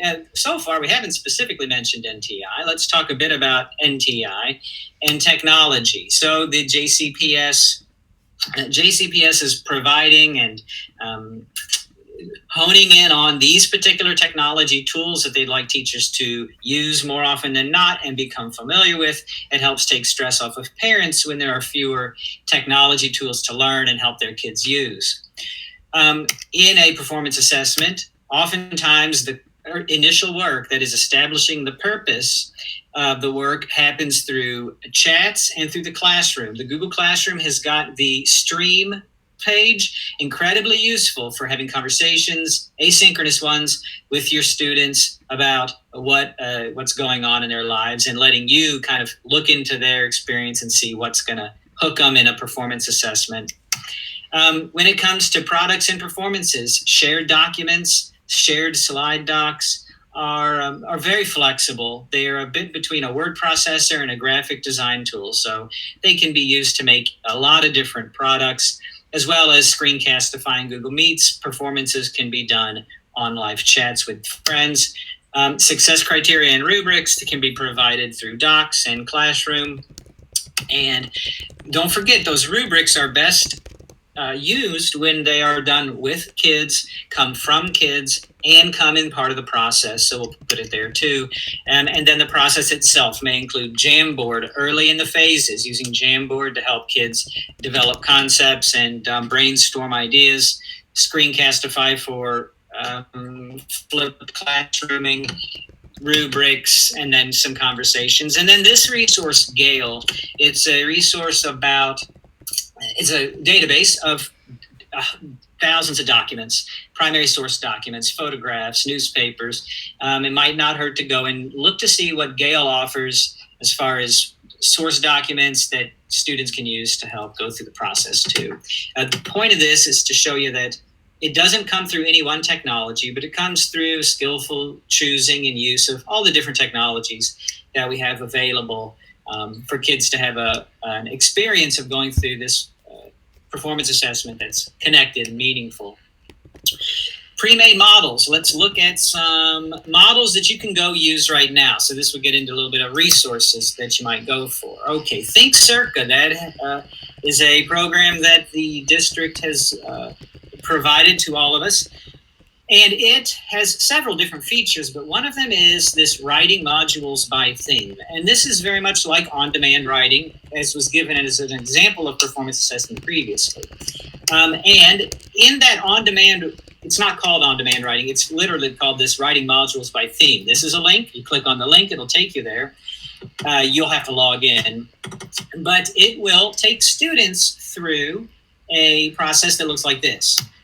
It'll first, and I apologize for the small text, but it'll first give the kids an essential question. In this one, it is, what events were most important in leading the passage of the Voting Rights Act in 1965? It'll then ask them a question to connect it to their life. They'll type in the little box, a connection to their life.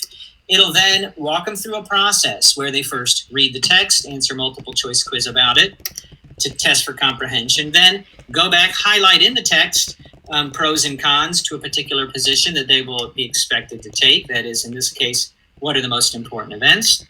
Then it has them do a bit of synthesis, summarize what they've read, and then it has them build an argument. And that's what CIRCA stands for. It's an acronym, claim, evidence, reason, and then I think counter argument is CA at the end.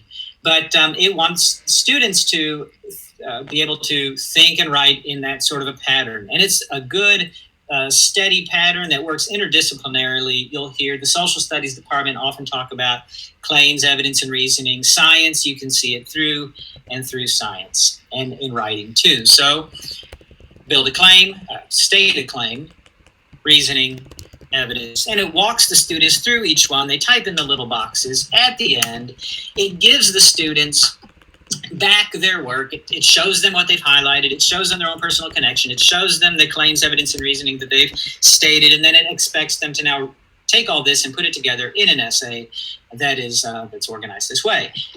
Also, there's a rubric involved in the website too. So you put a student on here, you give them an assignment, and the whole process is scaffolded tightly for them.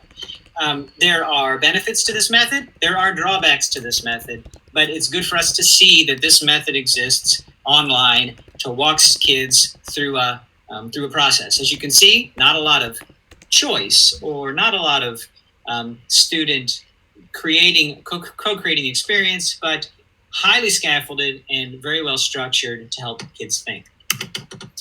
On another end of a spectrum, there's work coming out of expeditionary learning education. Some of us use our curriculums. This isn't so much, this website's not so much for kids to go to. The previous one was. This is more about teachers. And this just has an example, a collection of what they call projects at home.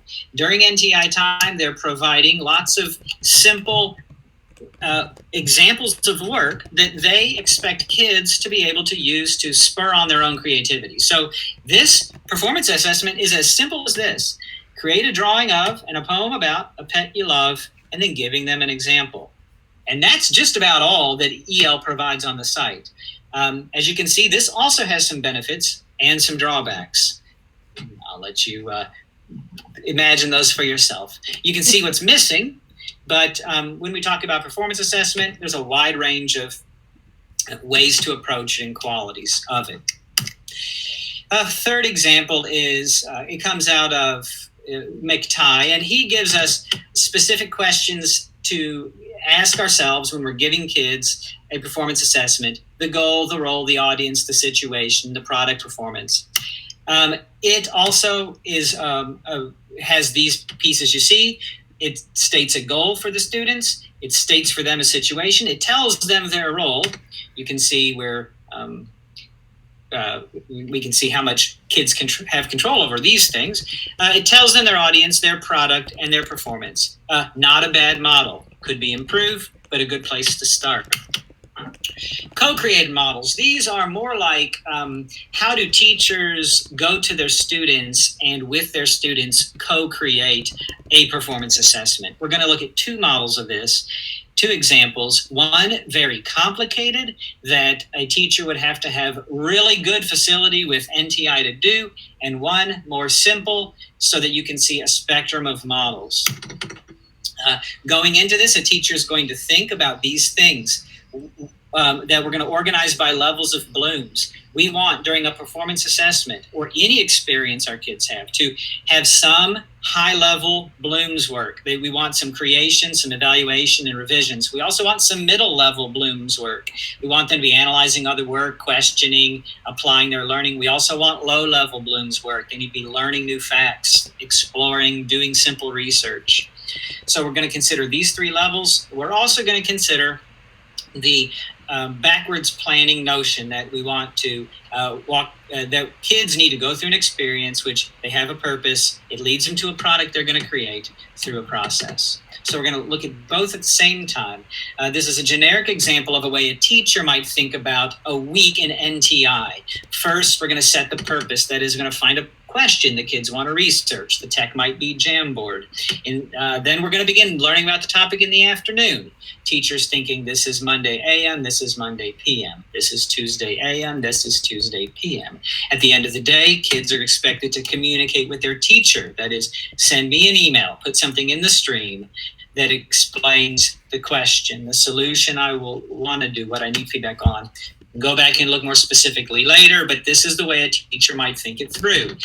1 week might be too short a time to do a performance assessment. So it might be broken over 2 weeks. It's the same information, just now we do one step every day because students are doing other work during NTI too.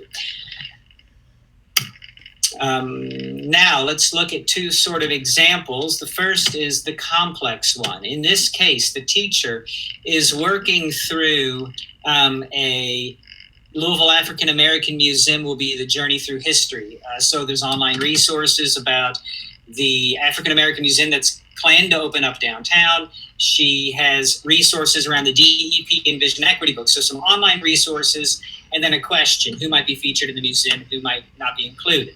So once again, we're helping kids buy into the purpose, and the teacher helps them work through some early reading, some research, some primary, secondary source research, rough drafts, rubrics, through and through till the day on Friday when they show their final product, which in this case, remember now, this is a co-designed thing, so the kids have a lot of voice in what would we do here on Tuesday, discuss what we might create. A window poster, a site, slides, social media campaign, so that kids have a bigger voice here in what will the final product be like that will demonstrate their learning.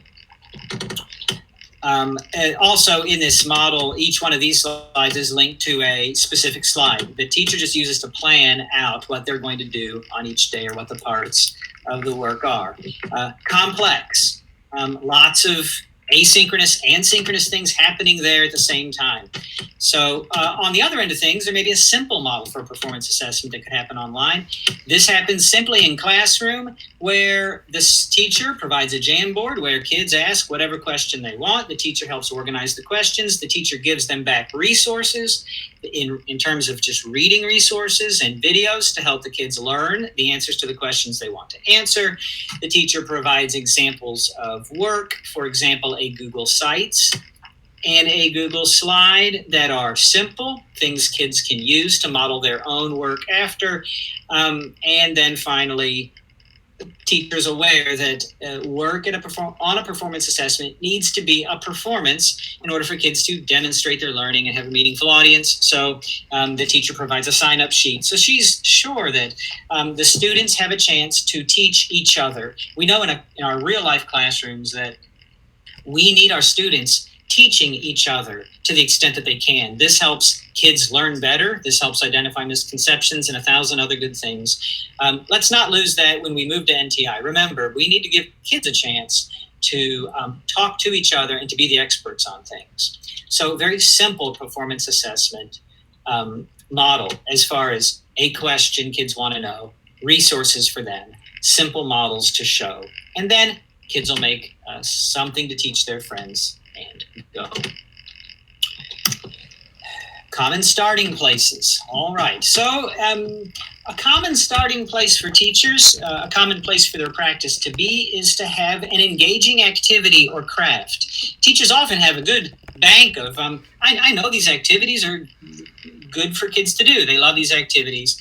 But this is not what we would call performance assessment, because they may not have a direct connection to the demonstration of disciplinary skills and content standards. As a teacher gets better at designing a performance assessment, they will be able to take what is an engaging final product, what they might use as a product at the end of a unit, and they'll be able to, with their kids, describe what are the specific skills or qualities we want to see come out in this product. And that rubric that they make with kids is directly linked back to the core content. So what you're looking at here is a link to the deconstruction document that the district provides that helps teachers work through what are the parts of the content. As a teacher gets better at designing products that reflect content and filtering the content through a student-friendly, student's point of view, purposeful rubric, as this triangle gets stronger, then the validity of our performance assessments increases. We're actually going to start measuring what we intend to measure. We're going to start seeing the content skills come through the tasks in a very specific and observable and evidenceable way. So if you're just making a fun project at the end, think about how might we use a rubric and the standards to be more specific in that project and dial in a little more content. Another place teachers often start is they have a themed series of assignments. This is going to be Cat Week, and we're learn all about cats. And on Monday, we're going to do a play about cats. And on Tuesday, we're going to read about cats. And on Wednesday, we're going to watch videos about cats. And on Friday at the end, we're going to, for our final thing, we're going to draw a picture of a cat. Well, in that, there is no actual continuity between activities. So the kids have essentially done a loosely connected series of themed assignments. It's not terrible, but we can do better when we do performance assessment, because the process kids go through now relies on every step. Our first experiences help the early drafts get made. They help feedback go back to those drafts. And that's a lot of disciplinary and very specific academic work. Next, they go for models. They'll look at a model of high quality work. They'll make a next draft and a tech version. In addition to this specific disciplinary process that might go into making a final product, there is skill practice on the side. If kids are building area models for a blueprint for a garden, they're probably also doing some multiplication skill practice, some repeated addition skill practice simultaneously. Interdisciplinary research folds in, where they're going to read about maybe it's the different sorts of plants and their adaptations that they would put in the garden. And finally, there's community conversations that happen as kids go up through the process. And they are going to meet with people from outside. The principal may tell them that they can't actually design the garden because there's not enough money. This provokes a on-demand writing project in which they write for more money.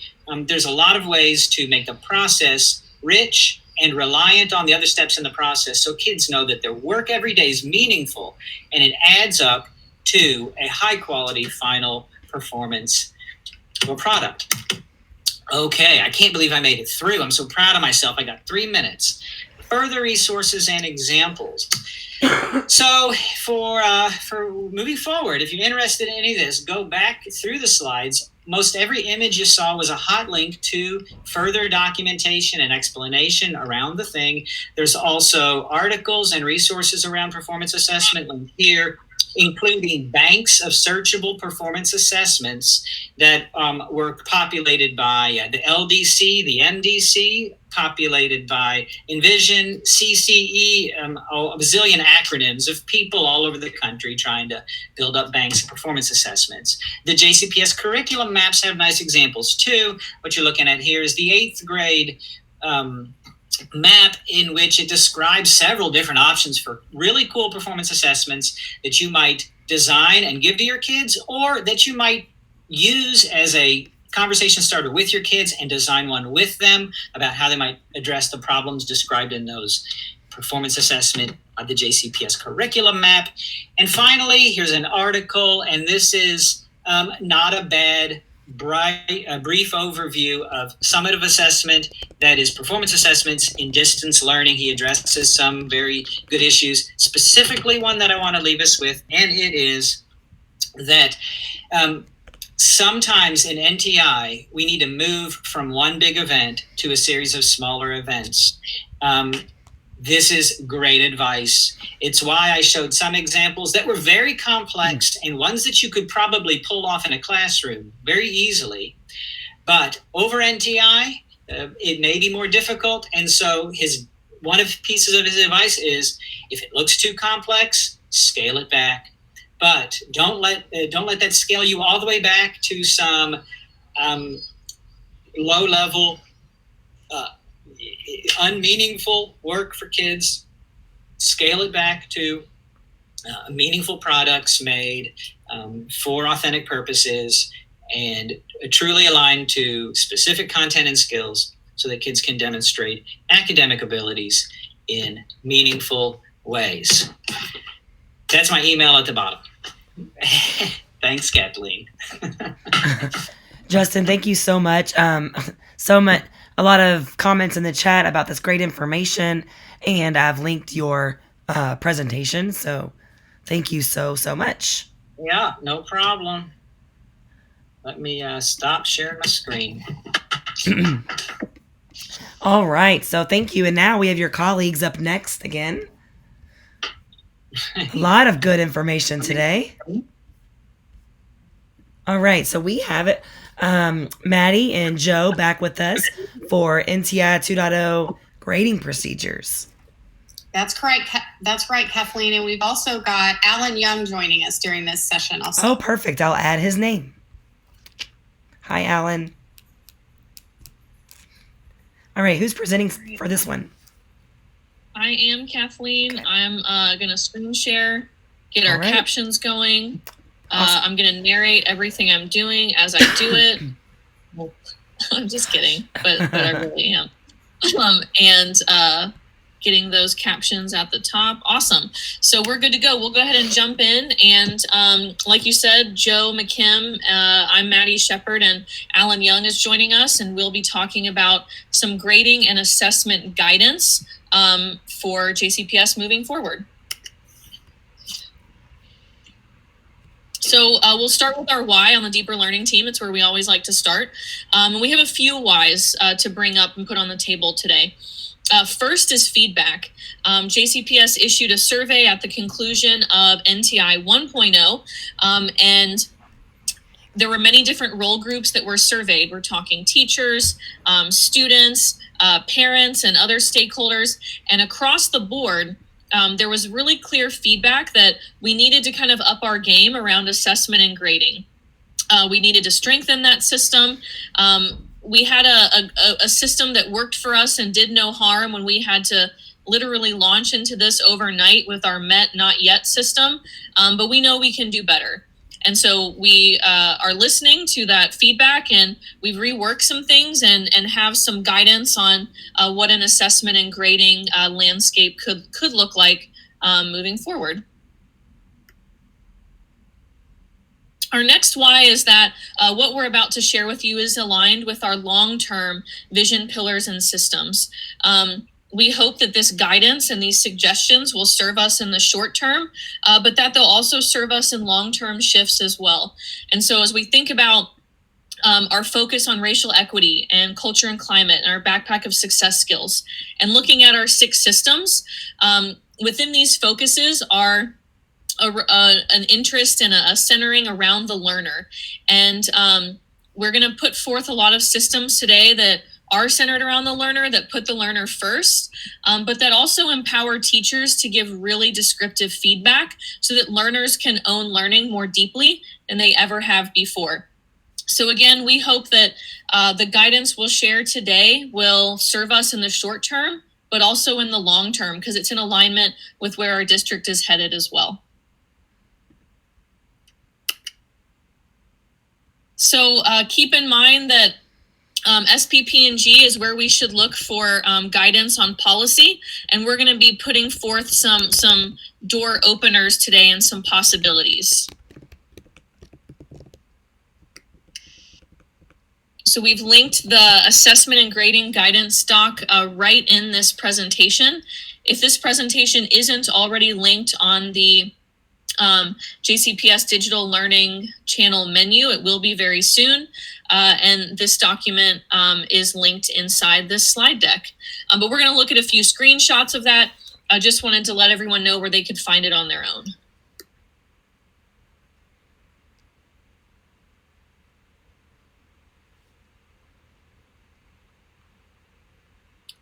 The first part of the document that we'll be looking at are our purposes and principles, just some things that guided us in looking at the feedback from all the stakeholders in that survey, looking at where our district is headed, and things that we really wanted to make sure were central to the decisions and the offerings and choices we're putting forth. So of those purposes and principles, the ones we wanted to call out today is that our purpose in assessment and grading is to inform instruction and improve growth and learning, not to rank, sort, or compare learners. We also have a focus on equity, that we're providing learners a variety of assessments, different ways for learners to show learning. We know that as teachers, we want to have multiple data points and multiple ways to know that a learner has in fact mastered a standard skill or competency. But we also want to speak to all of our learners, and we know that not all learners are created the same. Learners show learning in a variety of different ways, and we want to offer them opportunities to do that. And when doing that, we want to operate from a strengths-based mindset rather than from a gap or deficit-based mindset, which is hard to do. Don't get me wrong. A lot of us have been conditioned to think and make decisions from a gap-based mindset, but we're trying to shift that and start from a more strengths-based place. I would just add to that, Matt. Excuse me, I'm starting to sound like Kathleen here. I would just add to that, Maddie, that it really gets to some of our teacher practices that we've talked about for years here in Jefferson County, and that is believing in a growth mindset of students and really encouraging students to have that growth mindset. How do we teach them to have that? And that's by having that asset-driven perspective of here's what you can do that's really exciting. Presenting them with the power of yet. You may not have this yet, but you will, that confidence that you can grow and do better. And so we just want to, this NTI grading document is really geared towards maintaining that growth mindset and that positivity that all students can and will learn. We just have to provide them with the variety of times and experiences and opportunities to learn and demonstrate that learning. Thanks, Joe. Next, we're talking about assessing with rubrics, and we're focusing a lot on getting away from task-based rubrics that really grade for completion or compliance, and shifting towards standards-based rubrics, oftentimes single-point rubrics that assess for the standard skills or competencies that those tasks are designed for learners to practice with and elicit. So we encourage everyone to assess with rubrics as often as possible, and better yet, to share those rubrics and even co-construct them with kids early on in the learning process. We also want to emphasize that the fact that a learner does show learning is far more important than when. We know that all of us learn at different paces and speeds, and time is a variable. What shouldn't be variable is success. And so we have a lot of challenges, and NTI will definitely acknowledge that, but we also are free from some barriers. We're no longer beholden to a 40 or 50 minute, block of time or a 90-minute block of time. And so a lot of the variables that we were beholden to around time are now gone. And so we have a renewed focus on the fact that a learner showing learning is more important than when showing that learning occurs. And then again, we wanted to encourage the halting of using zeros and start using incompletes with rubrics. And the reason is because a zero is reflective of the absence of a completion of a task and doesn't necessarily tell us a whole lot about learning. But we'll talk about that a little bit more later on in the slide deck. Yeah, and I just wanted to add one last comment to all the great things that both Joe and Maddie have said. That notion of not just the zero, but switching to a growth mindset and so forth really speaks to the fact that we're looking for the presence. That's what that strengths or asset thing, the actual presence of what evidence is the child is given on a particular skill or standard, not for the absence of it. And many times the way that we've assessed before, we didn't know that a person had a particular skill. We just knew they didn't have it. And so this is really, really making us hone in on what are they demonstrating by the criterion and the rubrics that we're looking at.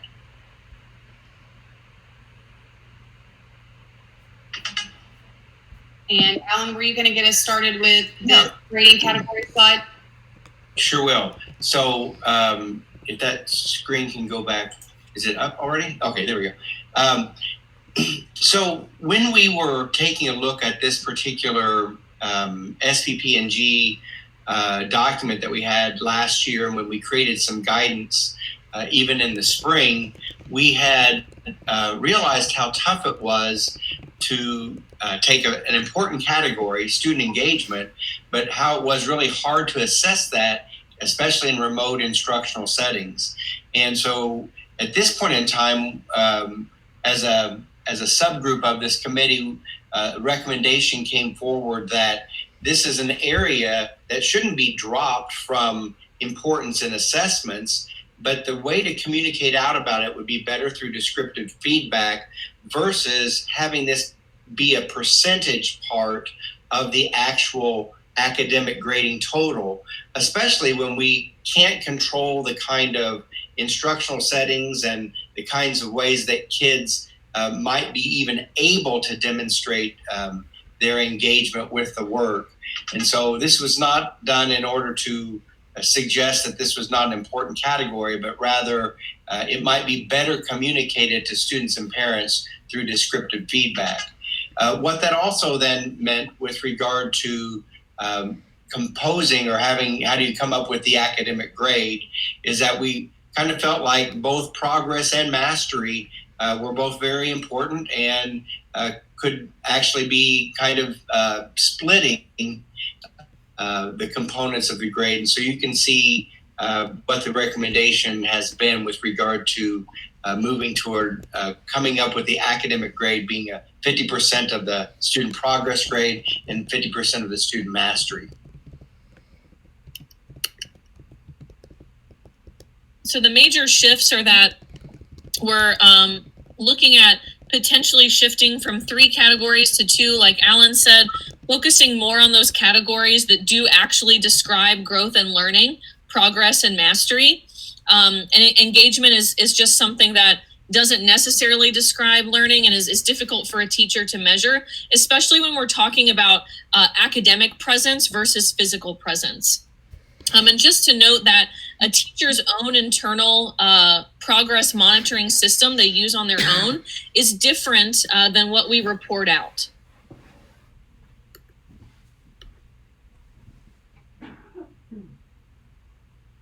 So next, we're going to be talking about the grading continuum. Some pieces we wanted to highlight is that this continuum reflects progression of skills or competencies rather than completion. Again, we're shifting away from grading learners on whether or not they turned in an assignment or completed a task or were compliant, and rather measuring the specific standards, skills, or competencies that those tasks we design are supposed to elicit. And again, we want to shift towards a more mastery, standards-based approach. And we'll talk about some tools to help do that in just a second. All right, so I'll jump in here. Oh, go ahead, Maddie. No, go ahead.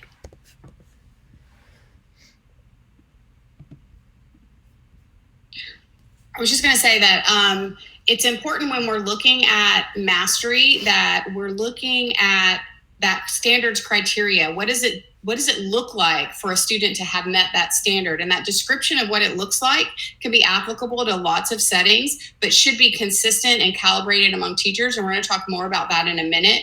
But we also know that we have a report card, especially at secondary, high school. It's really important that we still have a report card that is reflective and communicable to post-secondary institutions of something that matters to them. And while a lot of our universities and colleges are switching away from the GPA, the standardized assessment, and things like that as entrance criteria, they're still looking for a transcript, and they unfortunately are still looking for letter grades and Carnegie units. But that doesn't mean that our practice in our classrooms can't be better than that. So while our SPP&G still has the letter grade component, because we know we can't get completely away from that right now, we are encouraging everyone in your practice to consider this part up here in the green on this chart and really think about how our conversations with students, especially during NTI, is about their progress towards meeting those standards rather than you got this percentage or this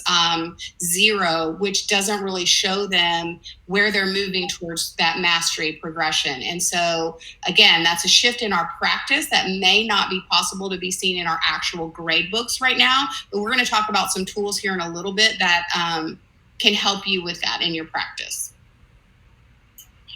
And I was going to add something to that, Joe, as well, that the whole notion is if we can have a much more solid way of being able to communicate what kids can do based on standards and on rubrics, it actually, even if you have to make some kind of conversion for post-secondary institutions, it gives us the evidence, right, to say even what that A now really means. It means not just a percentage, but rather it really means these are the kinds of skills our kids have, and we know it because we've had evidence demonstrated on this rubric. So I think it strengthens our case to communicate out to post-secondary institutions, even though they've not all caught up with how to yet do this. That'll be another challenge, but we're hoping we can go ahead and lead the way in this regard. Joe mentioned some tools that we'll be sharing to help us start to think this way. Some of them are embedded in this slide deck, and we're about to go there now. But there are some other tools and resources that are available on the digital learning channel.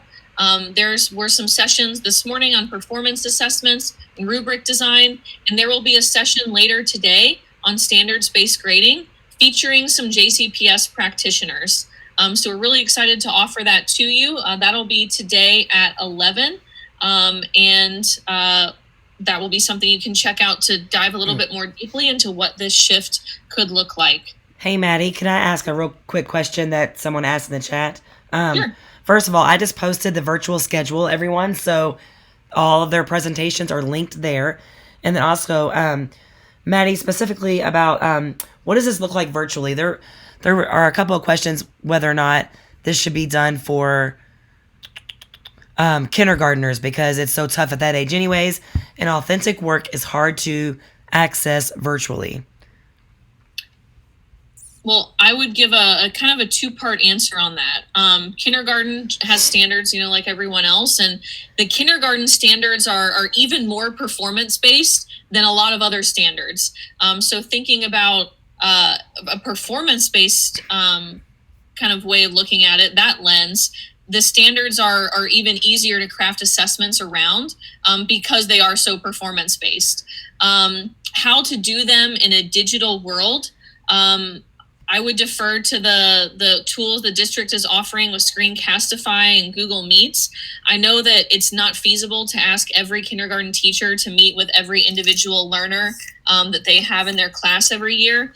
But meeting in small groups face-to-face or asking kids to record as much as we can. And again, I know that's not always feasible. Like we're talking about 5-year-olds here. But that's the best advice I have for now. But Kathleen, if you are able to email me the question asker, I can take some more time to think and research about it so that this answer isn't a dead end. Sure, thanks.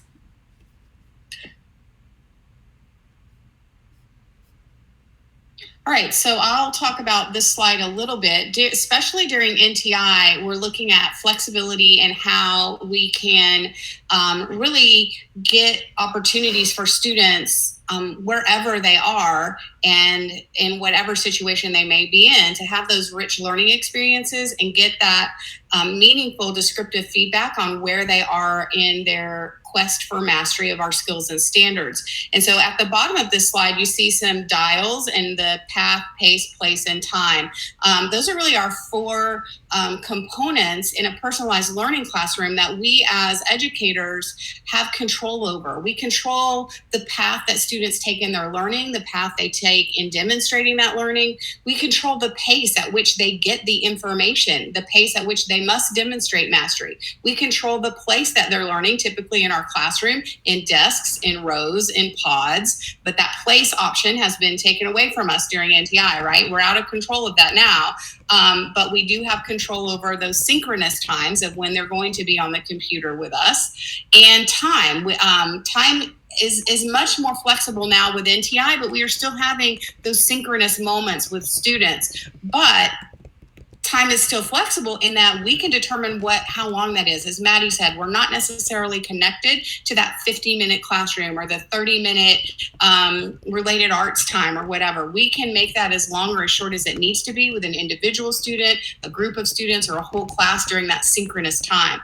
In personalized learning, we get to turn those dials, and we do that based on who that student is, the person, and the person can have some say and some influence on that. And we want to give them some flexibility on those pathways, especially during NTI. What are the many different ways that a student can access or engage information, turning that dial on pathway? What are the many different ways that we can have them demonstrate their learning and give them descriptive feedback on their progress towards mastery of the skills or standards? That's all in that place dial that we have to turn that pretty high up during NTI to give all of those options and really get into this mastery based progression and standards based grading world that we're living in. Same with the PACE. We may have a weekly setting, and perhaps we want all of our students to demonstrate a certain skill by the end of the week. But some students, again, I come from a secondary world, so that's often my lens. Some of our students in high school may have jobs. Maybe they work at Kroger, and at that certain time on Friday, they know they're going to have to be at work. They're the only wage earner in their home right now because are unemployed so they may need to complete that demonstration of learning on Monday or Tuesday or Wednesday. So that dial on time and pace can fluctuate, and we can give that to them during NTI when we haven't perhaps been able to do that as much in our brick and mortar classrooms. So again, the emphasis on our NTI grading is around flexibility. How do we make sure students are ready to demonstrate that learning and give them the opportunity to do that when they're ready? That was so well said. I just wanted to say one last thing with regard to the purpose that we go back to. Then Joe added the notion of the person being involved in, as a learner, involved in all one of these areas, the path, the pace, the place, and the time. That the power of moving to this this kind of grading is that we're no longer trying to rank, sort, label, and compare students to students. And what that does in terms of the students is it really means now they have a much better idea of what it is that we're asking of them, because it's found in the criterion and the standards and the rubrics, and they are not disengaged from learning because they didn't learn it quite as fast as so-and-so, so they quit. Now, when that pacing can be varied because it's just when I show something, that I show something, not when I show it, it's very much more empowering to keep learning going from learners. Next, we wanted just to highlight some consistent practices. The very first bullet is in reference to our bargaining contract, and this piece hasn't changed. We just wanted to make sure that we put this out there on the table, though, because it's still part of how we have to operate. But we want to make sure that learners have access to descriptive feedback. Again, going back to that survey that was issued after NTI 1.0, there was a clear correlation between learners who felt successful and learners who had access to descriptive feedback that often. So we want to make sure that we're offering descriptive feedback from peers, from educators throughout the process. We also want to make sure that learners have agency in how they demonstrate learning. We've talked a lot today about equity and issuing learners or giving learners a chance to choose the best way that they demonstrate learning, offering multiple opportunities for them to do this that aren't beholden to a certain pacing or to time, are ways to get at that. And then we also would like to just kind of summarize in saying that a lot of the resources and ways of thinking and grading and communicating learning and growth are now based on progress and growth and achievement rather than completion of tasks or mathematical averages of grades over time that aren't necessarily reflective of where a learner is at that point in time. Anything to add, Joe or Alan? I think you did a great job with that. Thank you. Yeah, thank you. So in terms of support, like I said earlier, there are tons of sessions that are available on the Digital Learning channel. So you've got the power of pause. Standards-based grading is coming up next. Cheryl Bibby and Christy Mudd from the Deeper Learning team did a session this morning on descriptive feedback. There's a session and some associated resources on rubric and assessment design from this morning, as well as Justin Elliott's presentation on performance assessment. So all of those things were happening or are happening today and will be available on the digital learning channel very soon. We also wanted to let everyone know that pending board approval, everyone will be offered Mastery Connect, which is a great tool to help us organizationally capture and communicate learning and growth in a standards-based way. And then I'll also continually offer the resources and services and help of the Deeper Learning team. We're happy to discuss any of these topics with you. Thanks, Maddie. We have one question.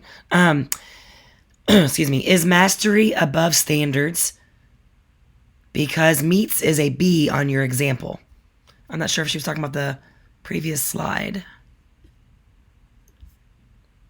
Let me go back to that slide.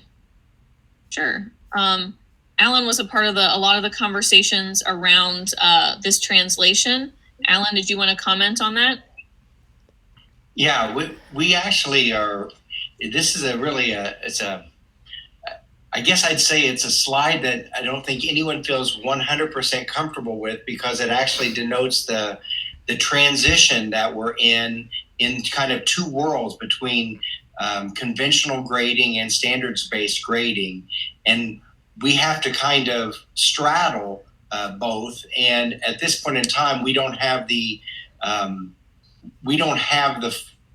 a world where everyone is converted to this more standards-based grading approach that we think is much better for learners and giving, some kind of communicating about where they are in their learning.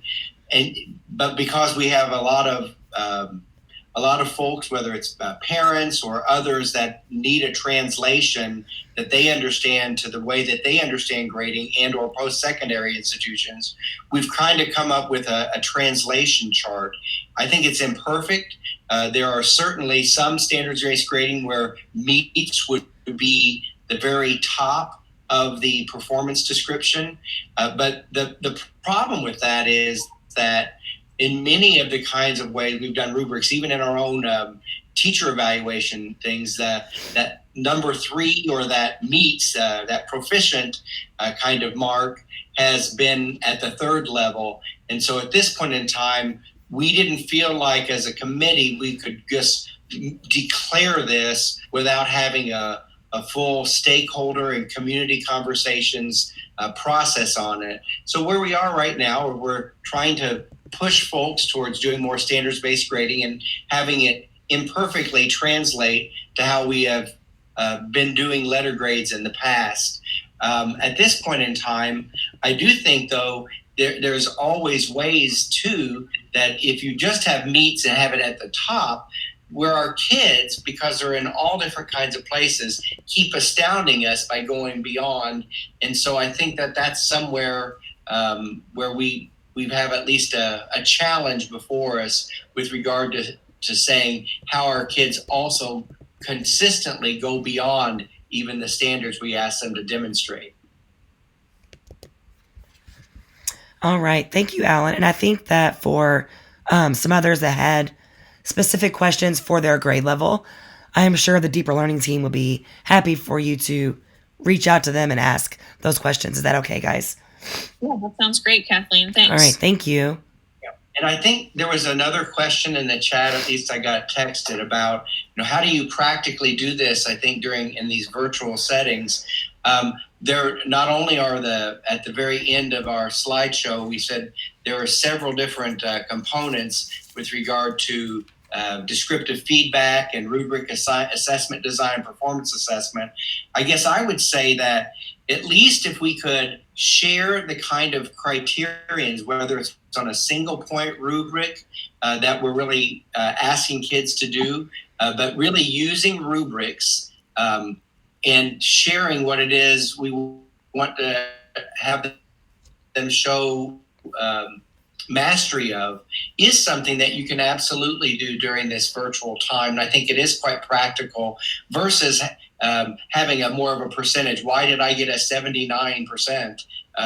They can understand that. So that would be the area I would say to that teacher that I would definitely consider using rubrics and having those criteria in the rubrics come out to share with students so they can make progress on. And you could easily track that, even according to this kind of grading scale of 1, 2, 3, 4. Great, thank you. Deeper Learning team, if you have a moment, maybe you could go to the JCPS digitallearning.com on YouTube, and you can jump in and answer, because there's so many questions. We don't have time to answer all those. So you can either do that, or if you've answered a question or asked a question that wasn't answered, please feel free to reach out to one of these people today that were on our show. Thank you so much, guys.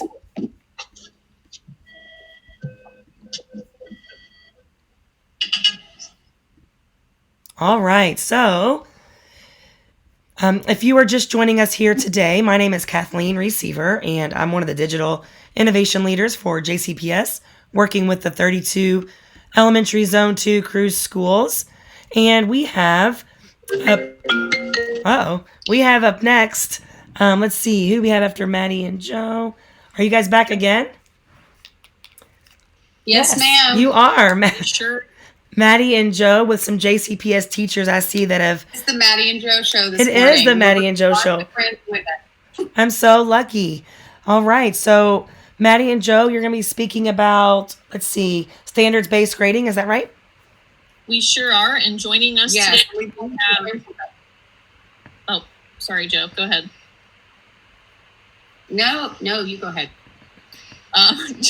I and Joe will be presenting on standards-based grading today, and we have some fabulous guests joining us. You'll definitely want to hear from Allison Vitato from Norton Elementary and Nicole Travis, who has recently moved to Mill Creek Elementary. So we've got some practitioners on the call with us today, which is best case scenario. So we're excited to share a little bit about the why, the what, and some ideas for how you might shift to standards-based grading. So here we go. I'll share my screen. All right. You are a pro at that today.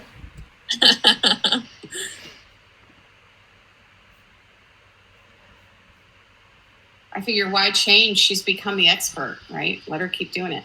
I don't know about that. I still narrate everything I do as I do it. Got to get those captions on. Okay.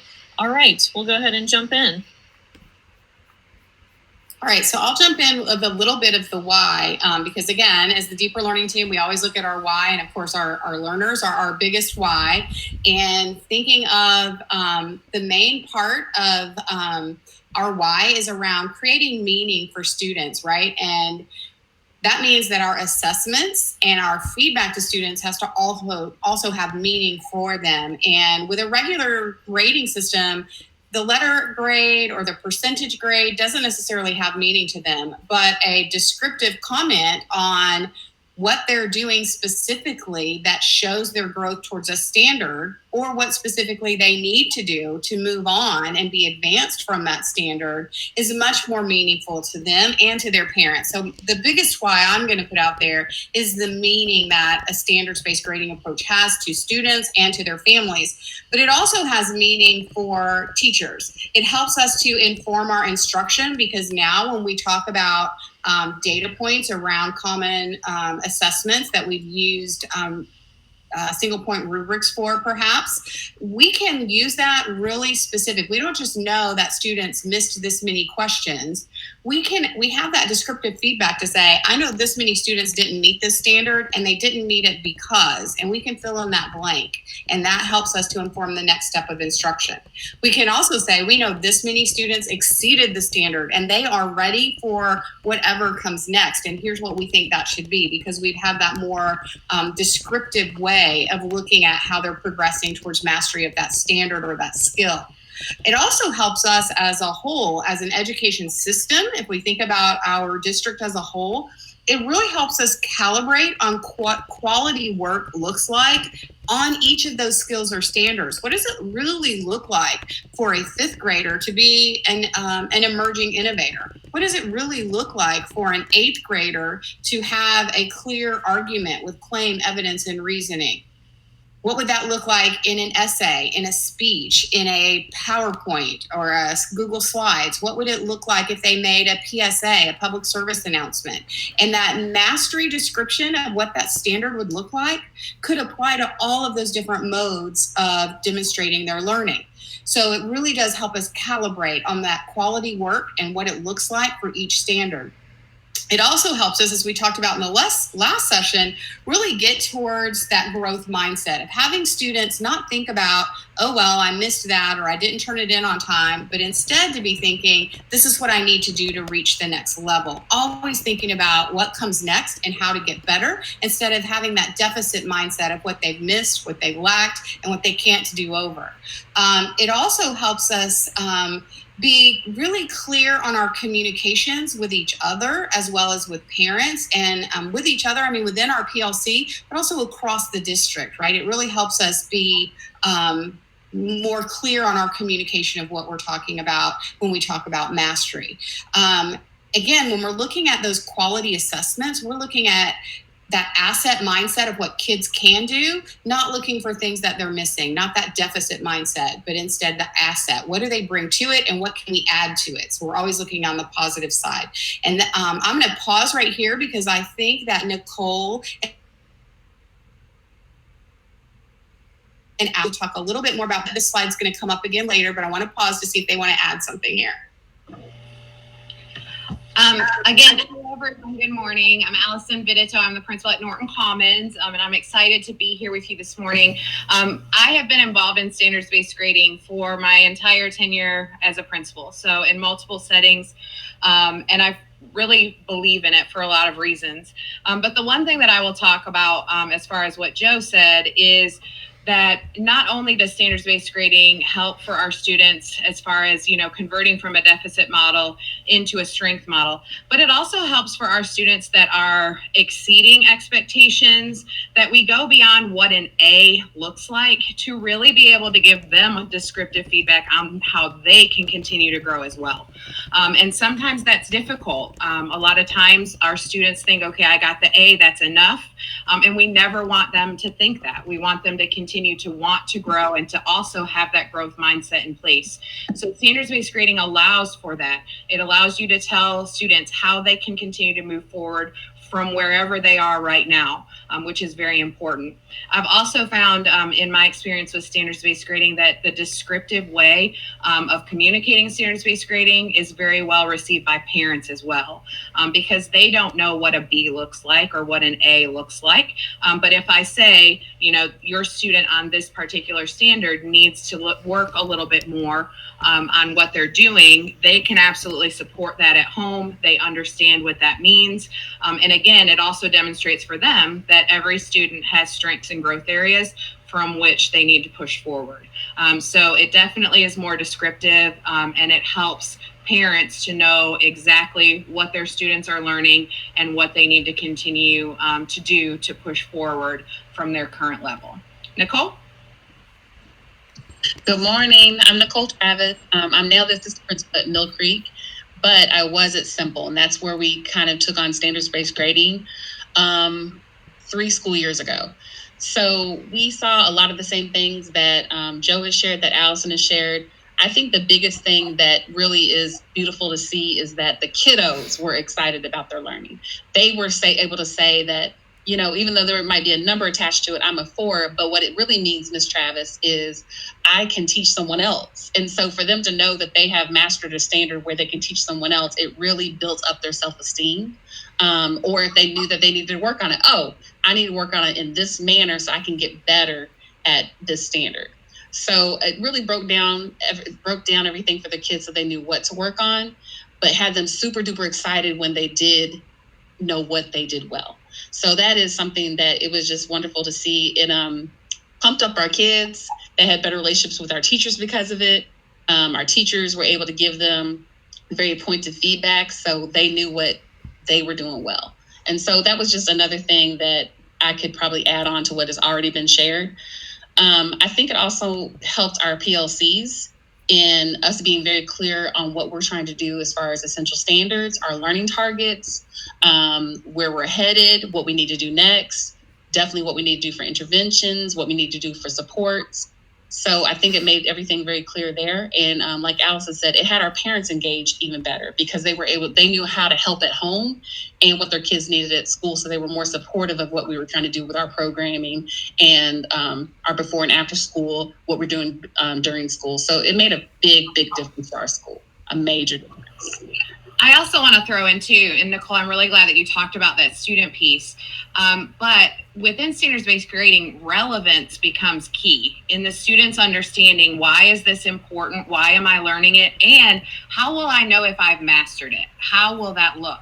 And in a PLC, then we need to have the conversation about what is the best way to assess whether a student has mastered this standard or not. So we have to have that discussion because it's not always measured in the same way.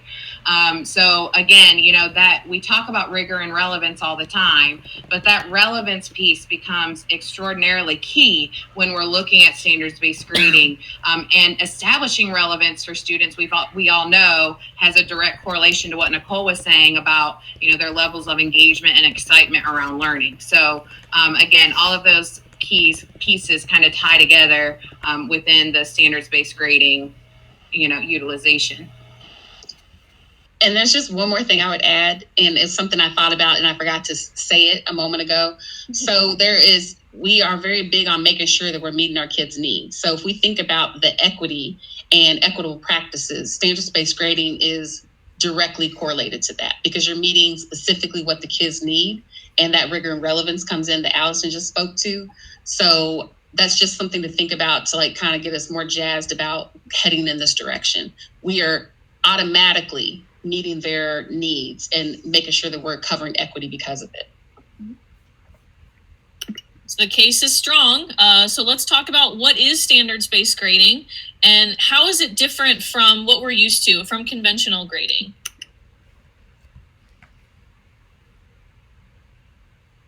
So we want to start with this quote. Standards-based grading is a shift. It's a shift in thinking not what students earn in terms of compliance or task completion, but what students have learned. And like Allison and Nicole and Joe have shared, this is a really great way to really drill down on the standard skills and competencies that that students are growing towards and mastering and communicating that. So this quote we felt like really captured the heart of the shift to standards-based grading. So in looking at this graphic, and we love this graphic, this just shows us visually the difference in descriptions. So like Allison, Nicole, and Joe have said, standards-based grading really democratizes the learning experience. We're trained educators and we know, how a learner is progressing and how they're learning. But in order for learners and parents to really share in this journey and engage and help and own it as well, we need to pass over this language to them so they can own it. Telling a learner or a parent your child has a 98% in reading doesn't give them any room to do anything with that. What does that mean? What does it mean I can do? What does it mean I can't do? Those questions are unanswered when we communicate grading in that way. However, when we communicate grading in a standards-based way, when we say, your student is progressing really well and is on target when describing characters in a story, they can identify the setting of a story. They can explain the problem in a story. These are specific skills that parents and kids can grab onto and own. And know that this is something I can do, and these are some things that I can get better at. That tells us a whole lot more and brings the learner in and parents in to own the learning journey far better than communicating a letter or a percentage. But again, I would defer to our practitioners, Allison and Nicole, to see if you had any other comments or things to add on what is standards-based grading and some major differences. Nothing to add necessarily, with the exception of them the kids and the parents being able to see the grade broke down this way is what clarifies and clears up everything. So I think that would probably be the only thing I would add. So I'm going to pause for a second because there's a question in the chat that, Nicole, I think you could probably most or I'll say best respond to, which is, what about report cards? Will report cards change to do standards-based grading? And I can pretty quickly say, not right now, but you're nodding because you know this has been an issue and y'all have dealt with it. So I'm going to let you kind of talk about that for a minute. So for Simple, we agreed that we wanted to create our standards-based report card, and that is the way we were going to report out. And so we'll actually be able to show examples a little bit later. So report cards do change in the fact of you have your school report card, that's what you're really giving to parents. You will have to put something different in Infinite Campus. Not different, but we have to correlate it to a letter grade, unfortunately, until we can kind of get that worked out with the state. But we don't really hang our hat on what's in IC. We hang our hat on what's on our school-based report card, because that is what's helping our kids and that's what's helping our parents and our teachers, obviously. So there is some translation, at least for now, when we're kind of straddling both worlds. Allison, you've been doing this for a while as well. Do you have anything to add to your experience? Yeah, so what we did a standards-based grading addendum to the report card that listed out the standards that were addressed within each cycle. And the teachers, and we even use this currently, the teachers would give the students a mastery score on each of those standards, and it was attached to the report card. We use the traditional report card, but the important thing is the conversations that we had on, how can a student have an A but have all twos on these standards? That does not align.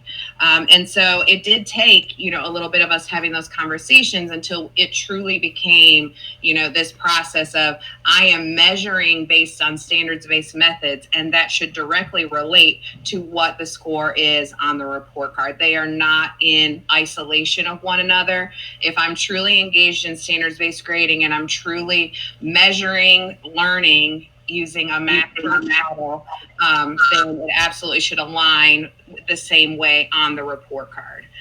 So, we still use the standards-based grading addendum, and we adapt it for each cycle based on what standards were addressed in those cycles. Thank you, guys. So continuing our what is standards-based grading conversation, standards-based grading allows us to translate from an A, B, C, D, U, kind of communication language into levels of mastery.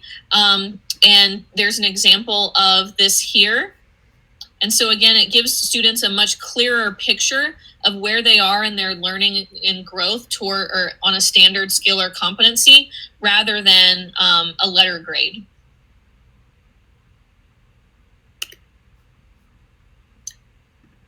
And I love this slide. This might be my favorite because this shows what a teacher's gradebook might look like. And it shows a few things. First, it shows that we're assessing learners on a skill or standard multiple times over time. We're spiraling back to the skill or standard. What we're also showing is a learner's growth. And in the previous session on our digital learning channel, we talked a little bit about why reporting average grades isn't reflective of a learner's growth and mastery at that point in time. If we were to average these grades together, they would veer closer to the 2 rather than the 3. But what we see is the learner is growing, and at this point in time, their most recent assessments have shown that they're at mastery at the level of 3. And so reporting that out is far more accurate and reflective of a learner's place in mastery at that point in time than averaging those scores over a 4.5 or 9 week or 18 week period. Practitioners, anything to add? I just think that's a huge shift, Maddie, when you talk about that, because we're so used to every grade being meaningful or every score being meaningful.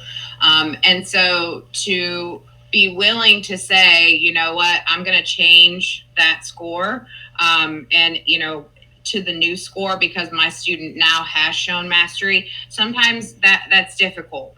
And so, I just want to put that out there to you that we are here to support you in that as far as figuring out what can be done now and where do I want to go from here, because it absolutely, that is a key piece of standards-based grading, is that a score is not locked in. It's locked in for now, but I'm going to continue to assess. And as I continue to assess, wherever the student is performing currently, that is the grade that is going to count. That is part of, standards-based grading best practices. So that is definitely a mind shift, and we're here to support you through that journey if you would like us to help you. I would just echo all of that. And I would also say that what I think is why this is probably my favorite slide as well, Maddie, is it literally is a visual for the growth mindset. Mm-hmm. It is showing not just the teachers and our staff how our kids can grow and in what ways they're going to grow. And then that is the grade that'll go on the report card at that time. It helps to kind of like train up our kids and our parents to see this is how you learn. This is what you do. So I appreciate it so much. Oh, great points. We're so glad you guys are here. But we know that a lot of our practitioners that are watching today are like, how do I get started? Good news for you. We have some ideas from implementation experiences from Nicole and Allison that we'd like to put on the table just to get you thinking about some ways that you might get started in addressing those mind shifts that Allison just talked about, and thinking about processes and timelines, because as Nicole mentioned, this is a long-term goal. This isn't something that's going to happen overnight, but also revisiting the benefits, and then we'll offer you some tools to help you along the way as well.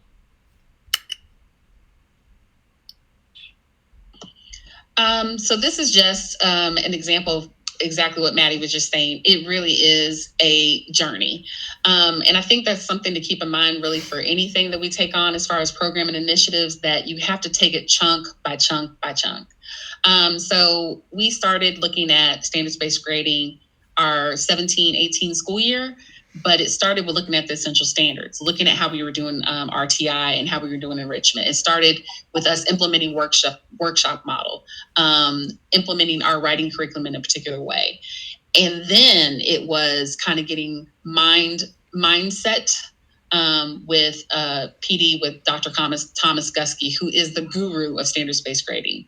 And then the following year, it was how we set up our PLCs. We had lots of conversations with each other, with our parents, with our kids on what it looks like and how it's going to be different and what that means for us. It had everyone excited and on board. And so we just took it from there, and we continued all of our other initiatives towards personalized learning because we were able to do standards-based grading. So you just need to kind of see and know that it's a process. It is lots of conversations, but it's really good conversation because it is different than how we grew up. That letter A, that B, those letter grades don't mean anything when it's one single one. You need to be able to see the progression and the growth to be able to get clear about what you're doing for teaching, what the kids are doing for learning, and then how the parents can help. So, and I want to point out something that you can't see on this slide, but it was super important in my view to the process. And Joe and I witnessed this ourselves. I'm sure this was part of the process at Norton, and I saw it myself at Simple, but teachers were intimately engaged in every step of this process.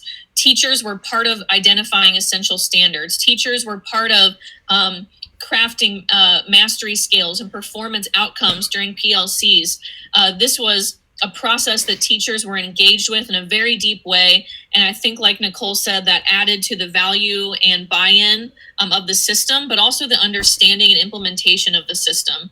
So as much as you can involve your teachers throughout the process in PLCs or in staff meetings or whatever, Simple was very strategic in how they designed their PD for these 3 years to support this shift. And I just wanted to call those things out too, because those were the underlying pieces that really supported the success of this implementation.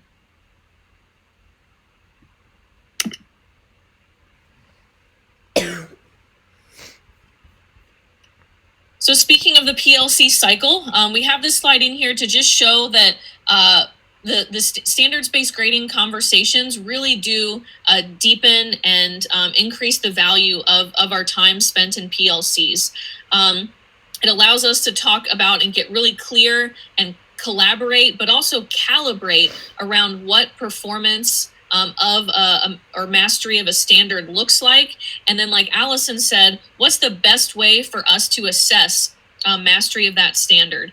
And so you can see in this cycle that the conversation is rooted in learning. We're talking about learning outcomes. We're talking about learning targets and core instruction, and how we're going to analyze and assess for success, for growth, for learning from those learning experiences, and then analyzing the results. And this part is important because no longer are we looking at kind of a bulky language, A, B, C, D, U, F, or percentages to describe something. Now we're looking at the grains of the picture.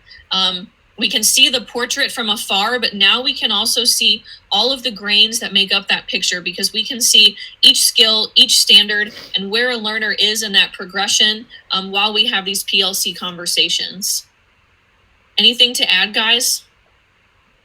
Yeah, I would just add and reiterate what Maddie said, that this is standards-based grading allows us, again, one of the whys, it allows us to have clearer communication with each other during these PLC cycles. We're communicating with each other more clearly on that description of what mastery looks like. And it is going, if we think about our depth of knowledge, our Bloom's taxonomy, we are moving way beyond those level 1s and 2s. We're going way up in those levels of knowledge to the point where kids are actually applying that knowledge in some performance task and using that descriptive, needing more attention and more assistance so that we can then design the next learning experience with that in mind. And so it allows teachers to calibrate on what it looks like before they give the assessment. It allows them to calibrate on whether their assessments all got to the same performance indicator. It allows them to calibrate on what that looks like as they analyze student work. And most importantly, it allows them to then design the next learning experiences with those really pinpointed needs of students in mind. So it's just a great way to increase the conversation within a PLC to go beyond those percentages. Our kid got 3 out of 5 right on a particular standard. And was that question really aligned to the standard in the same way that we were all thinking during our lessons, right? It just shifts everything we do to be richer and fuller for kids.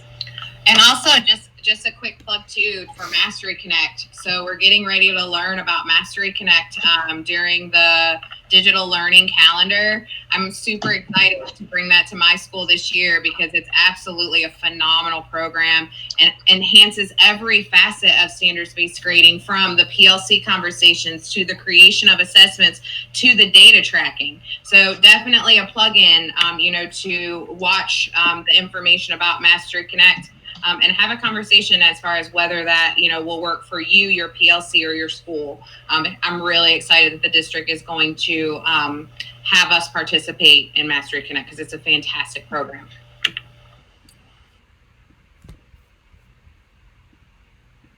So some of the first steps in a potential process at your school and involve PLCs in this process. Best case scenario, it's able to be done within departments, horizontally and vertically, multiple times, is that we determine and calibrate what our evidence of mastery of standards looks like. We're able to separate effort and behavior from achievement. We've been talking a whole lot about this in a lot of different ways, that zeros don't necessarily reflect where a student is on learning. Rather, it reflects how compliant or non-compliant they are in completing a task. And so we really want to get in the habit of being very clear in our communication around learning, and separating that from effort and behavior.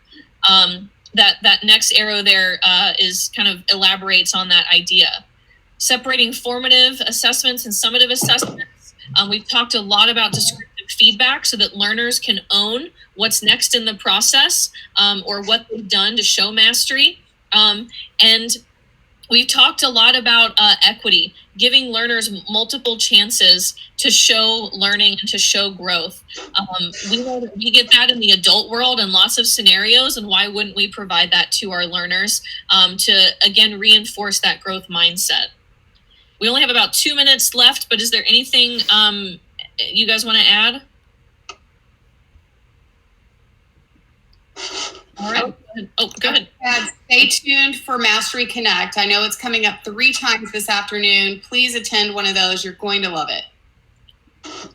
So again, just to revisit the benefits, it democratizes what we're doing. It gives kids the language to own their learning. It gives parents the language and understanding to engage in the learning with us, and know how to help at home and support what's happening in school.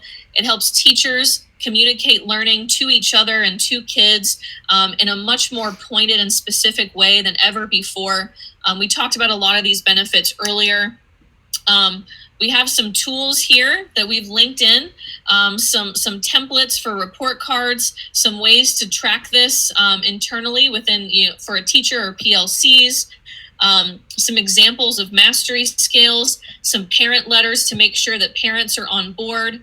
Both Allison and Nicole talked about how well this was received by parents once parents understood the shift in the translations and thinking. So we have those tools to offer to you. Like Allison and Joe have said, Mastery Connect is a tool that will be offered to the district, the entire district, very, very soon. And this will help in your shift, especially in our virtual context. It'll help teachers organize in a standards-based way, track and progress monitor in a standards-based way, communicate in a standards-based way. It really is going to be a great tool to support the system and this shift. There's just some pieces of that, and then we've got some additional resources and references here, but we are here to help. This is Maddie Shepard, Joe McKim, Allison Vidito, and Nicole Travis. Allison and Nicole have lived this in JCPS and are great resources, and Joe and I are happy to help as well. So thank you guys for joining us. Check out standards-based grading later today. Or check out Mastery Connect. Sorry about that.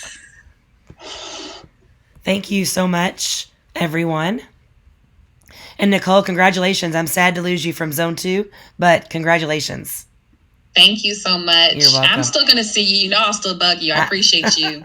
No problem. Have a great weekend. All right. So we have up next, Amy Mueller will be with us.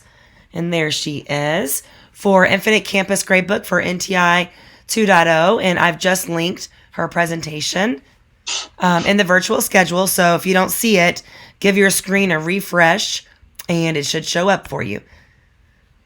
Hello, Amy. Hi. How are you? I'm good. How are you, Kathleen? I'm good. Good. All right. So I will go ahead and share my presentation. I had battled about going into our training environment and demonstrating some of the things, but not everything is available in our training environment. So I decided to pull everything together in a slideshow. That way I wouldn't have to bounce between platforms and everything. Okay. So I'm going to just go through this and then explain some things in detail. And before I get in, I just want to say that what I thought about was, I was thinking about the NTI 2.0 plan, which I don't know the entire plan, but I do know that Google Classroom is the main plan.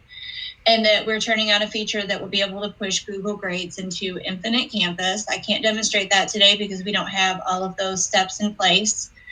So I wanted to think about the main tools that people would need in Infinite Campus as it connects, and knowing that a lot of the things are going to be done in Google Classroom. So that's where I've really centered the presentation today. Okay. So I'm going to go ahead and, whoops. Okay, where do I? The 3 dots up in the top right corner. And share screen. Mm-hmm.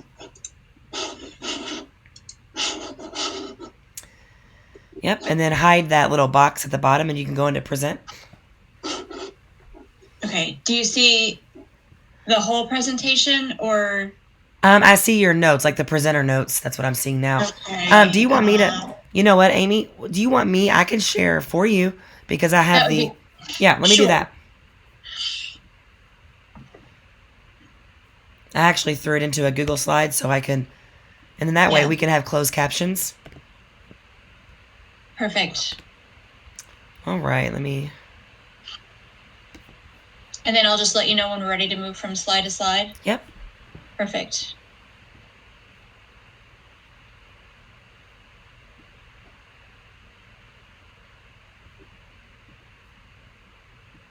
Okay. I don't see anything. Click on Or my is that- picture in the bottom right corner. Do you see the little square where your presentation is on the Google Hangout?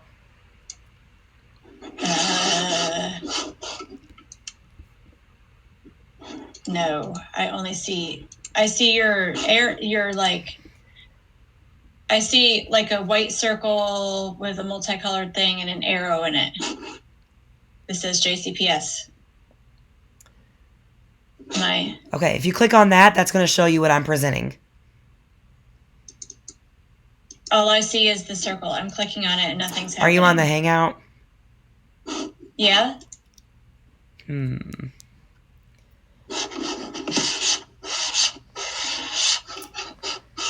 Well, if you want, you can go ahead and you can show your screen like you were. Okay, let me try to do that, what I did before again. Share screen.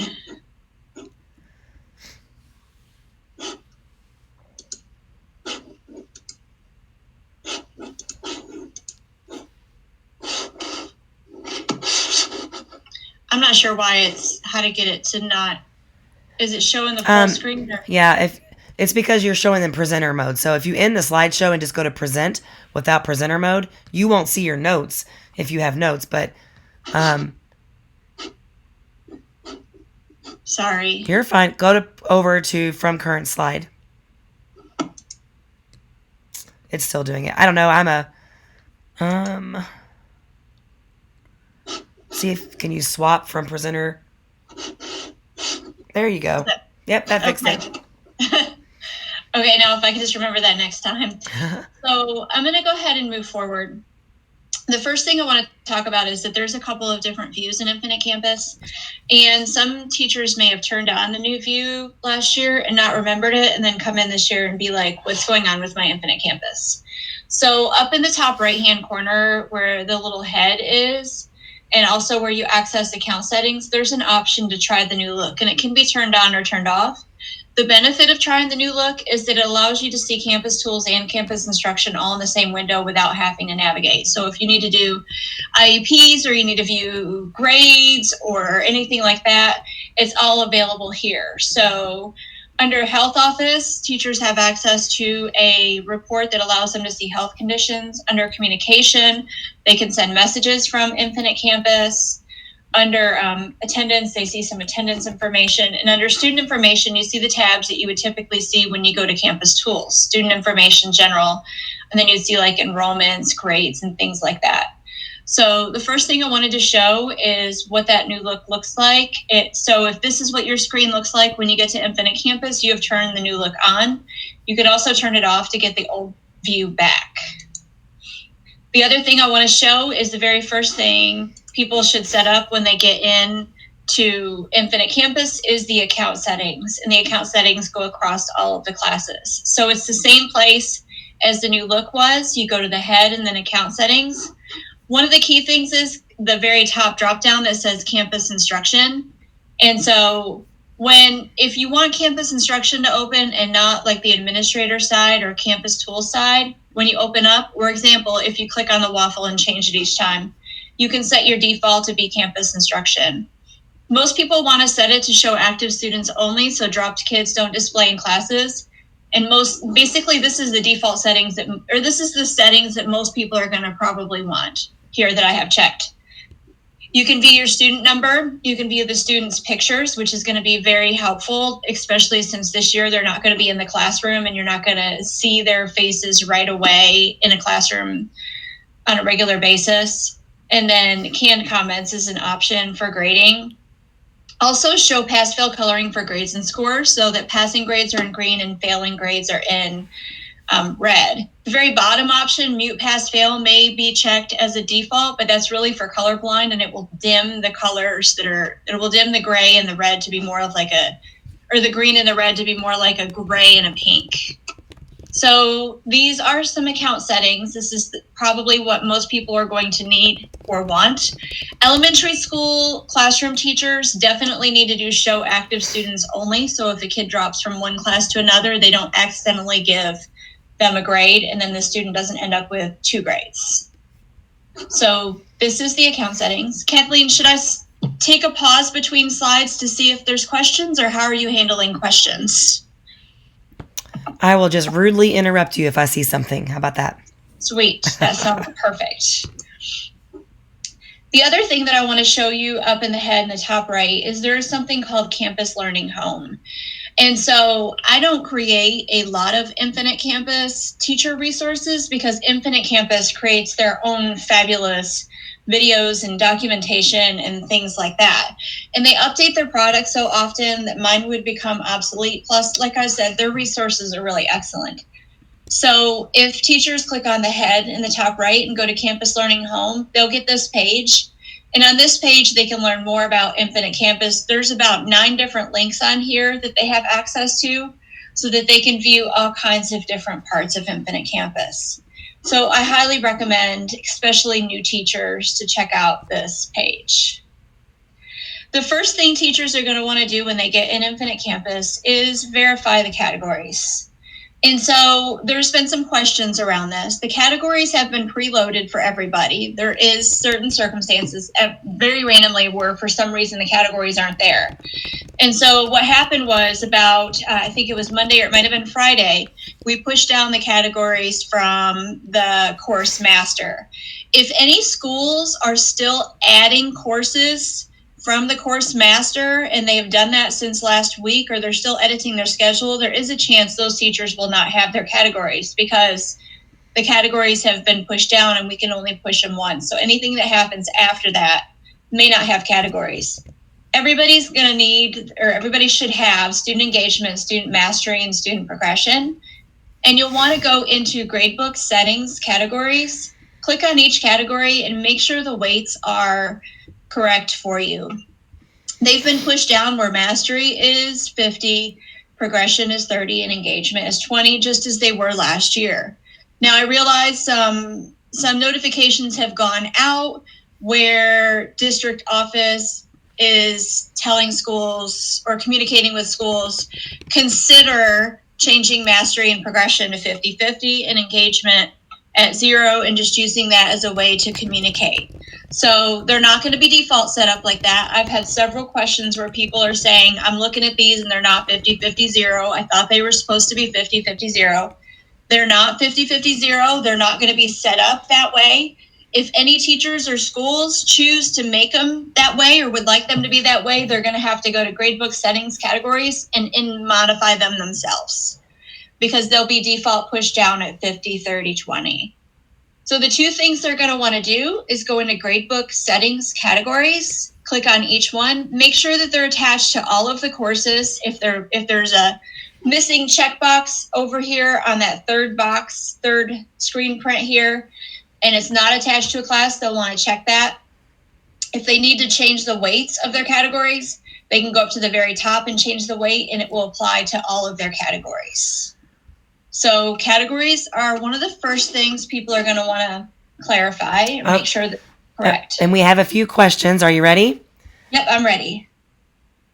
Do you have the...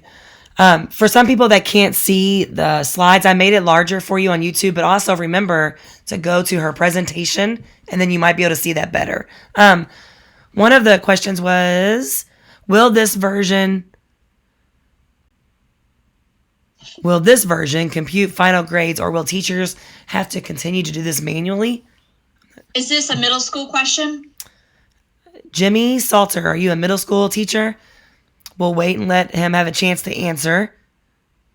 And then another question, do you have any idea when kids are getting their schedules? I don't know that you would know that maybe, but you probably. The Infinite Campus portals will be live on August 17th.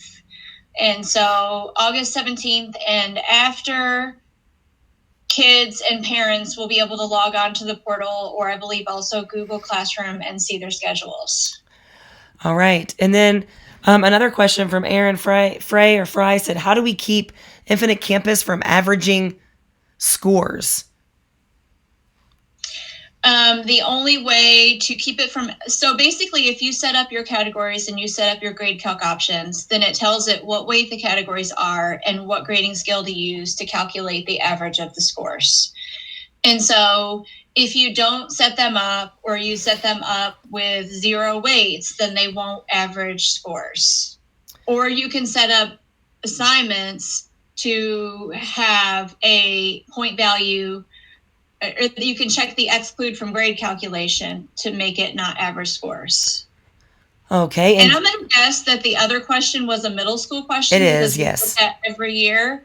And the final grade, so high school is cumulative and set up under semester or trimester or final grade. Middle school is not cumulative. So basically every 6 weeks is set up individually. And so because it's based on quality points and not percentages, middle schools have to individually determine it. It's not that Infinite Campus won't do it. It's that the way JCPS does grading, they have middle schools where it basically starts over every 6 weeks, and every 6 weeks exists individually. And so final grade is not set up to calculate. Some schools do use something called composite grading, where they make each term be a percentage, but that's really an administrator choice. And they also have to make sure that they have to compare it to a 4-3-2-1 model, as in quality points. So it's not that Infinite Campus won't do it. It's the way middle school grading is done at JCPS. Okay. Is that all the questions, Kathleen? Sorry, one more. Sure, no problem. And you may not be able to answer this. It might be a school. Elena Page said, I thought we were doing 50-50. How do we know what to do? That's your school. That's what I thought. You're going to have to check with your administrator, because all the categories have been pushed at 50, 30, 20. And the message is to consider changing it. However, that you really need to check with your administrator to see if your administrator wants to make the choice or if your administrator wants to leave it up to you. All right. Carry on. All righty. So in the grade count, go ahead. Sorry. Can you put standard scores for K2 in gradebook? Standard scores for K2 in the gradebook. Well, I'm not sure what you mean by standard scores. I bet they're referring to the presentation before this. Keep going, and we'll field these in the chat. Okay.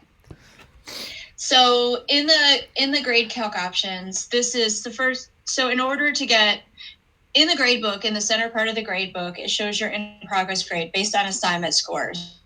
And it is calculated based on the weights of the categories and the assignments in the weighted categories, as well as the grade calculation option that's attached to each standard or grading task. So if you want that to calculate, then you want to make sure those are all set up correctly. So I've got an elementary example, a middle school example, and a high school example. And I'm just going to go ahead and demonstrate each one. And in all of them, you're going to go to gradebook settings. Oh, I'm sorry. I need to change this. It should be gradebook settings, grade calc options. I copied that content. So at the top where it says gradebook settings categories, it should really be gradebook settings, grade calc options. And I'll fix that and get you a new presentation, Kathleen. Okay. And so under grade calc options on the elementary level, they'll want to make sure that their standards, math, science, reading, social studies, and so forth. If it is grade 4 and grade 5 core content, they want to make sure the grading scale is EL intermediate and that weight categories is checked. If it's kindergarten, first, second, and third, they want to make sure it's EL primary and that weight categories is checked. And so anything that's like special area or anything like that will be EL primary. So the only ones that are going to be EL intermediate are going to be 4th and 5th grade core content. And what that will look like on the middle school is the same thing, gradebook settings, grade calc options, and they'll want to make sure each of their 6 weeks grading tasks is set up to grading scale, MS, and then weight categories. Unless it's a high school course taught at the middle school level, then it will be set up like a high school course. Conduct won't be set up and final grade won't be set up. Now, one way to do this, and I don't have a screen print for this, like let's say you happen to get one that's not set up, is you can click on Fill Options, which is in the top left, choose the 6-week grading task, and then apply your in-progress grade there. And people are more than welcome to email or call Michelle Brown or me, Amy Mueller, or Dana Zuberer with any questions at any point in time as well. So this is a middle school example. Here's a high school example. Same way to get to it, except for they're only going to do their highest grading tasks. So they're going to either do term 3 semester, term 6 semester, term 6 final grade, or 2-4-6 trimester, depending on the school. And each school is going to know whether they're a trimester, semester, or year-long school. Most are semester. So nothing is set up except for that grading task. So here I gave the semester example since most schools are semester. And on a middle school example, if a middle school has a high school course, then they're going to have to go to term 6 to set up the final grade. So this is grading scale, high school, and then weight categories. So this is what the high school example would look like. So now that gives everybody a general idea of when you are verifying that your grade calculation options are set up correctly to determine the in-progress grade, how to do it on the elementary, middle, and high school level. So those are some examples there. Question. Sure. Hi, Fig. I've seen you all day or all morning. Glad to see her in the chat. She wants to know, I don't see where to change the grading settings. Did you talk about that? It's gradebook. It's gradebook settings calculation. So up in this on the screen I have up right now, where you have grade calculation options set up. That's where you go. You go to gradebook in Infinite Campus, and then you click on settings, and then you go to grade calc options. Awesome. Well, thank you. And then where do I get to grade bank setup? Grade bank setup. I'm not sure. Gradebook setup. I think she meant. How does she get to the gradebook setup? Is it from the settings? Yes. Where's the settings? Let me see if There we go. I don't have a screen print in here, but when you go into your grade, when you log into campus instruction, gradebook is an option on the left. Okay. Option on the left. When you click on gradebook, the first thing you see on the left to that is settings. Okay. And then Ashley, we'll try to answer this. This might be, I'm not sure, it might be a school-based question, but the last couple years we were told not to adjust any of the categories in IC. So I'm wondering if we are now to set them up on our own, or will they be there for us automatically? The 50-30-20, everything will be pre-populated at 50-30-20, and then schools can change them as necessary. So schools can change them as necessary. So Ashley, make sure you talk to your administration about that. Grading scale high school does not play well with. Okay, that's for something else. Do primary teachers still enter report card grades separately? I mean, they're entered under the grading. So like the math grade would be entered when the grading window opened, they would go into math and they would choose their math grade, unless they're using 4th or 5th grade and they're using calculations, and then they can just post the grade. So as far as filling out report cards on the elementary level, it hasn't changed. Okay, great. And then last one, we already answered that.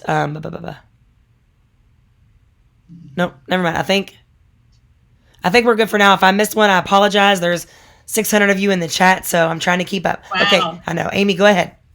Okay. So the next thing I want to show that I think is going to be really helpful is section groups. And section groups is a way to group sections together so that instead of seeing one section in your gradebook window, you'll see multiple sections. This can be really helpful for an elementary school where the teacher teaches both regular and advanced, and really maybe they have all the kids in the class with them at the same time, but maybe they're giving their advanced students some different content. And when they go to grade, they would find it helpful to have all of the kids in the same room at the same or all the kids up in the same screen. So in this example, the teacher might create a math group and a reading group. The other way this can be beneficial is for special area teachers to group multiple grades in the same window at the same time, or even for ECE teachers who have a bunch of different sections to group them together. Some people who have self-contained ECE sections have a bunch of different sections in their dropdown, and they might say, I don't want to view these separately. I want to view them all together. Section groups will help you with this. So to get to section groups, again, you'll go to gradebook settings and then section groups. Once you click the add button, you'll see this screen. So I called this one math, and I made it sequence 1 so that it's the first one that shows up in my dropdown. And then I grouped math and math advanced together. Now what's helpful is to give them different colors. So math is blue and math advanced is orange. Now I don't have it showing up because there's actually not kids rostered in there yet. So I don't have a screen print to show you of all the kids, but it will show since I sequenced math at 1 and math advanced at 2, you would see all the kids at one time instead of having to select the section separately. So you can create as many as you want just by going to section groups, add, save, section groups, add, save. And then what it will look like is when you go to your section dropdown where you would see all your sections, instead of having to select grade 5 mathematics and grade 5 mathematics advanced separately, you could look at the top and just select the group math. And then that would group everyone together. So that can be really helpful for people who have a lot of sections and don't want to look at them all separately. You can also multi-post grades from that so that you don't have to post them all separately. So that's how section groups work. And I was thinking about taking this whole presentation. I know you guys record this, but I was also thinking about taking this presentation separately and just narrating it just as I'm going through it today, so that we have a recording like that as well. Okay, any questions about section groups, Kathleen? Let me check. And also, I'm going to break these up into individual 30-minute sessions, Amy. So is that what you mean? And I'll take out anything that's crazy, but you don't need to do that. I'll do that for you. Okay. I'm looking. Some of them are helping each other out, so thank you. Awesome. So when you say schools change as necessary, would that be pre-populated or do we do it manually? I guess that's probably still talking about categories. Probably. And so categories are populated into categories were pushed down from the course master. I think it was, I can't remember if it was Friday or Monday. My weeks are kind of running together, but it was either Friday or Monday. And when they were pushed down, it means that all the categories on the course master were pushed down to the school and teacher level. So most teachers should have student engagement, progression, and mastery, and they're all set at mastery 50, progression 30, and engagement 20. And so schools can change the weight of those categories if they would like. The NTI 2.0 document that went out from district office said consider changing them to 50-50. I will warn that if you do change them to 50-50, you can't, okay, elementary and middle schools could change it back to 50-30-20 later, but it would have to be in a separate grading period and it would recalculate all of the in-progress grades ever given. Wouldn't change any posted grades. On a high school level, if you did change it to 50-50, you'd have to keep it that way for that entire semester, trimester, or year-long class. It can't be edited in the middle of a grading period or in the middle of a grading term period. So, all right. Kirsten Miller, I'm sorry. I'm trying to catch them as they come in. Still the same question about grading scale setup. If a teacher uses grading scale high school and then enters a standards-based grade of a 2, the student would receive a 50% U rather than a C. That is correct. If people are standards-based grading is kind of outside of the realm of this presentation at this time because it's kind of its whole separate category. If people are using standards-based grading, they would have to use a standards-based grading scale and give it a score of a 4, 3, 2, 1. Right. And that was talked about earlier in some of the other sessions. So also something to remember for our viewers right now, our SPP&G is a great place for you to go to find out everything about the district's grading. And you can find that in the teacher backpack. So jcps.me, I put it in the chat, /teacher BP. If you go to that and then go in the bottom, go to your grade level, and then the bottom right corner, under the general guiding resources, the SPP&G is there. And I would really recommend you reading through that. Okay, Amy, sorry, we have a few more minutes. Go ahead. Yeah, I'm going to go ahead and kind of fly through the rest of these slides because I realize I only have about 3 more minutes and a bit of content to show. That's okay. Well, we started a little bit late, so I'm fine to Okay. stay on if you are. I think Okay. you are the last one until lunch, so Okay. you're good. Perfect. You're good. So I wanted to show adding an assignment when in the gradebook. I realize that some assignments will come in through Google Classroom and be pushed down to Infinite Campus, but sometimes teachers will enter assignments in Infinite Campus as well. So when you go to the gradebook and click add, you will then come up here and put in your assignment name and abbreviation. And probably a lot of teachers, I just want to point this out because it'll be really helpful. It'll default to the section that you have selected, but many teachers are going to want to click add remove to be able to add additional sections to that. So I've got the progression category selected. As long as if you're including it in the grade calculation, you'll check including grade calculation. So when you click add remove, it then allows you to add multiple sections. So in this case, you look at the sections you have and you add them.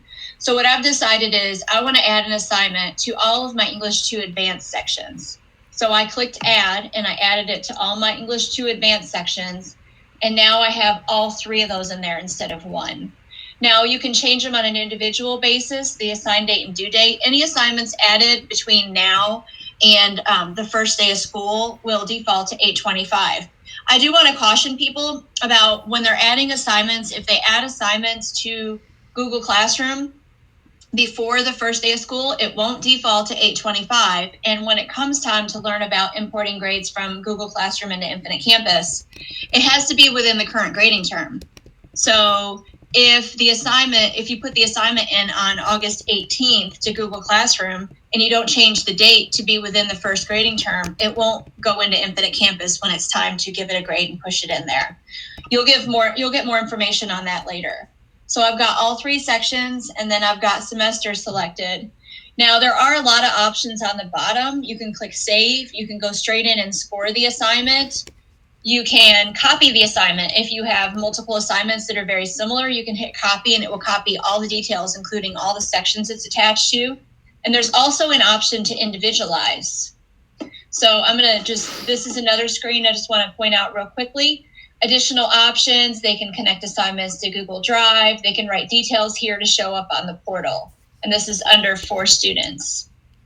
Individualize can be really helpful when you have one student, let's say, that was added later on. And just think of it this way. If you ever add an assignment to your gradebook, and let's say you add it and then you exclude a bunch of people. Let's say you exempt a bunch of people from the assignment and it's only maybe for this one kiddo who was added to your school later on or hadn't been there in the entire grading term.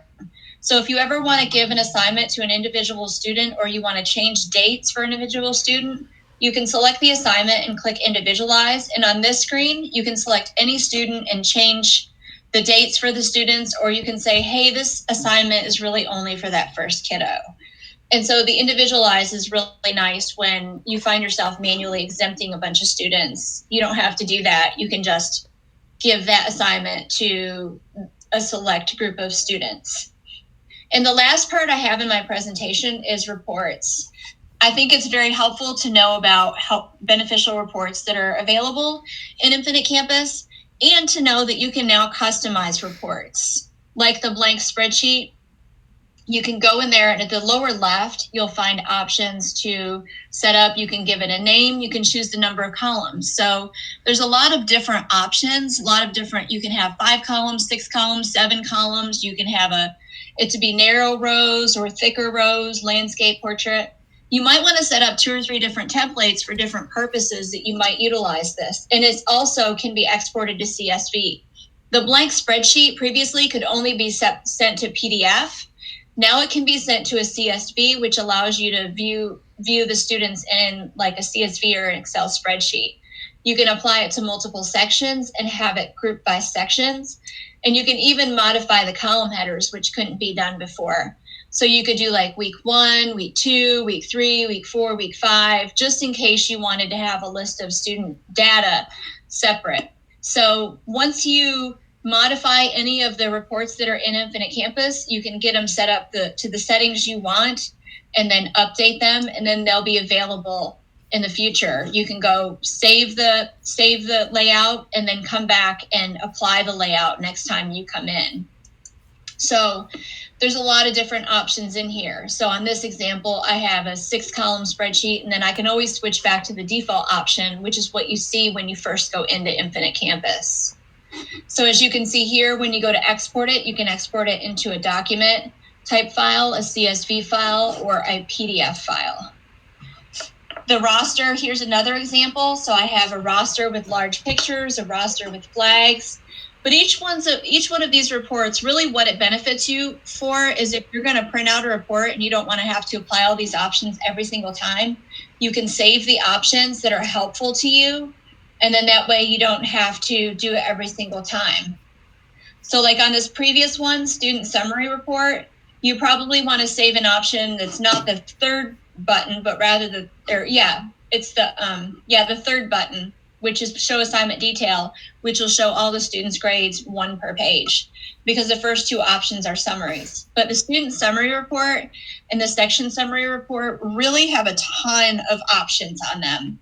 And so pre-setting them up the way you like to run them so that you don't have to choose those options every single time can be very helpful when you are applying them. And this is just an example. This next slide, report format options. This helps you to know all of the different options. So like, for example, the roster is PDF only. This list of reports here, which includes gradebook export, blank spreadsheet, is available to send to Excel or CSV. And then the third table here shows all the reports that can be sent to a Word or Google Doc. And so that kind of gives you an idea of which ones have which options available. So that's all of my base content. You know, I could show a lot more information about Infinite Campus, but I wanted to go ahead and give the partner up with Google Classroom well and how people can utilize these things, the assignments and scores and things available in Infinite Campus. Yes, and thanks, Amy. And a couple, I'm just going to address a couple things in the chat. So before Amy came on, there were a couple of presentations on standard-based grading. And this presentation is completely separate from what they showed. And you're going to have to probably speak to your administration about a couple of those questions that you're having. And also, just to show earlier, let's see here, the teacher backpack. I know you've probably heard about it a lot. jcps.me/teacher backpack. But the reason that I'm bringing this up again is because if you go into the teacher backpack, I'm going to kind of fix my screen here a little bit for you. And if I click on first grade, I can, or any of the grades for that matter, whatever grade you teach, on the second slide, in the bottom right corner, there's a link to the SPP&G. And that's what I was talking about a moment ago. This is 1920, and I will get that updated. However, the information is still basically the same. So this is good for you to go through and read as well, the progression, promotion, and grading handbook. And yes, you can watch us again. I will have these broken up and back on the channel in the teacher playlist on Monday. So check back on our channel on Monday, and you will be able to see this presentation broken up in a 30-minute time spot. So thank you so much, Amy, for your expertise this morning. And again, you can reach out to Amy if you have any further questions that your administration can't answer. And I do want to let you know that I have not seen the standards-based grading presentations that's on your channel, but I will go back and watch the recorded presentations to see what was shared.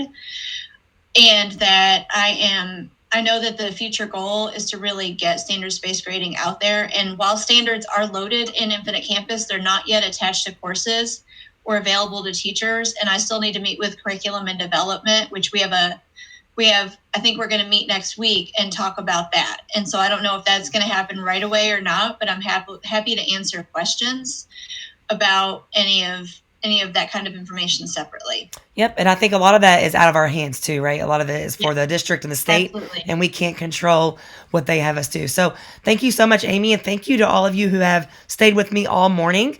We will be back on here at 12:30. And I do believe Kyle will be with you as your moderator this afternoon at 12:30. So we look forward to seeing all of you back. And Mastery Connect is actually up with Amber Paul at 12:30. So in about 20 minutes. Thanks, Amy. Right, thanks, Kathleen. Bye-bye. Bye.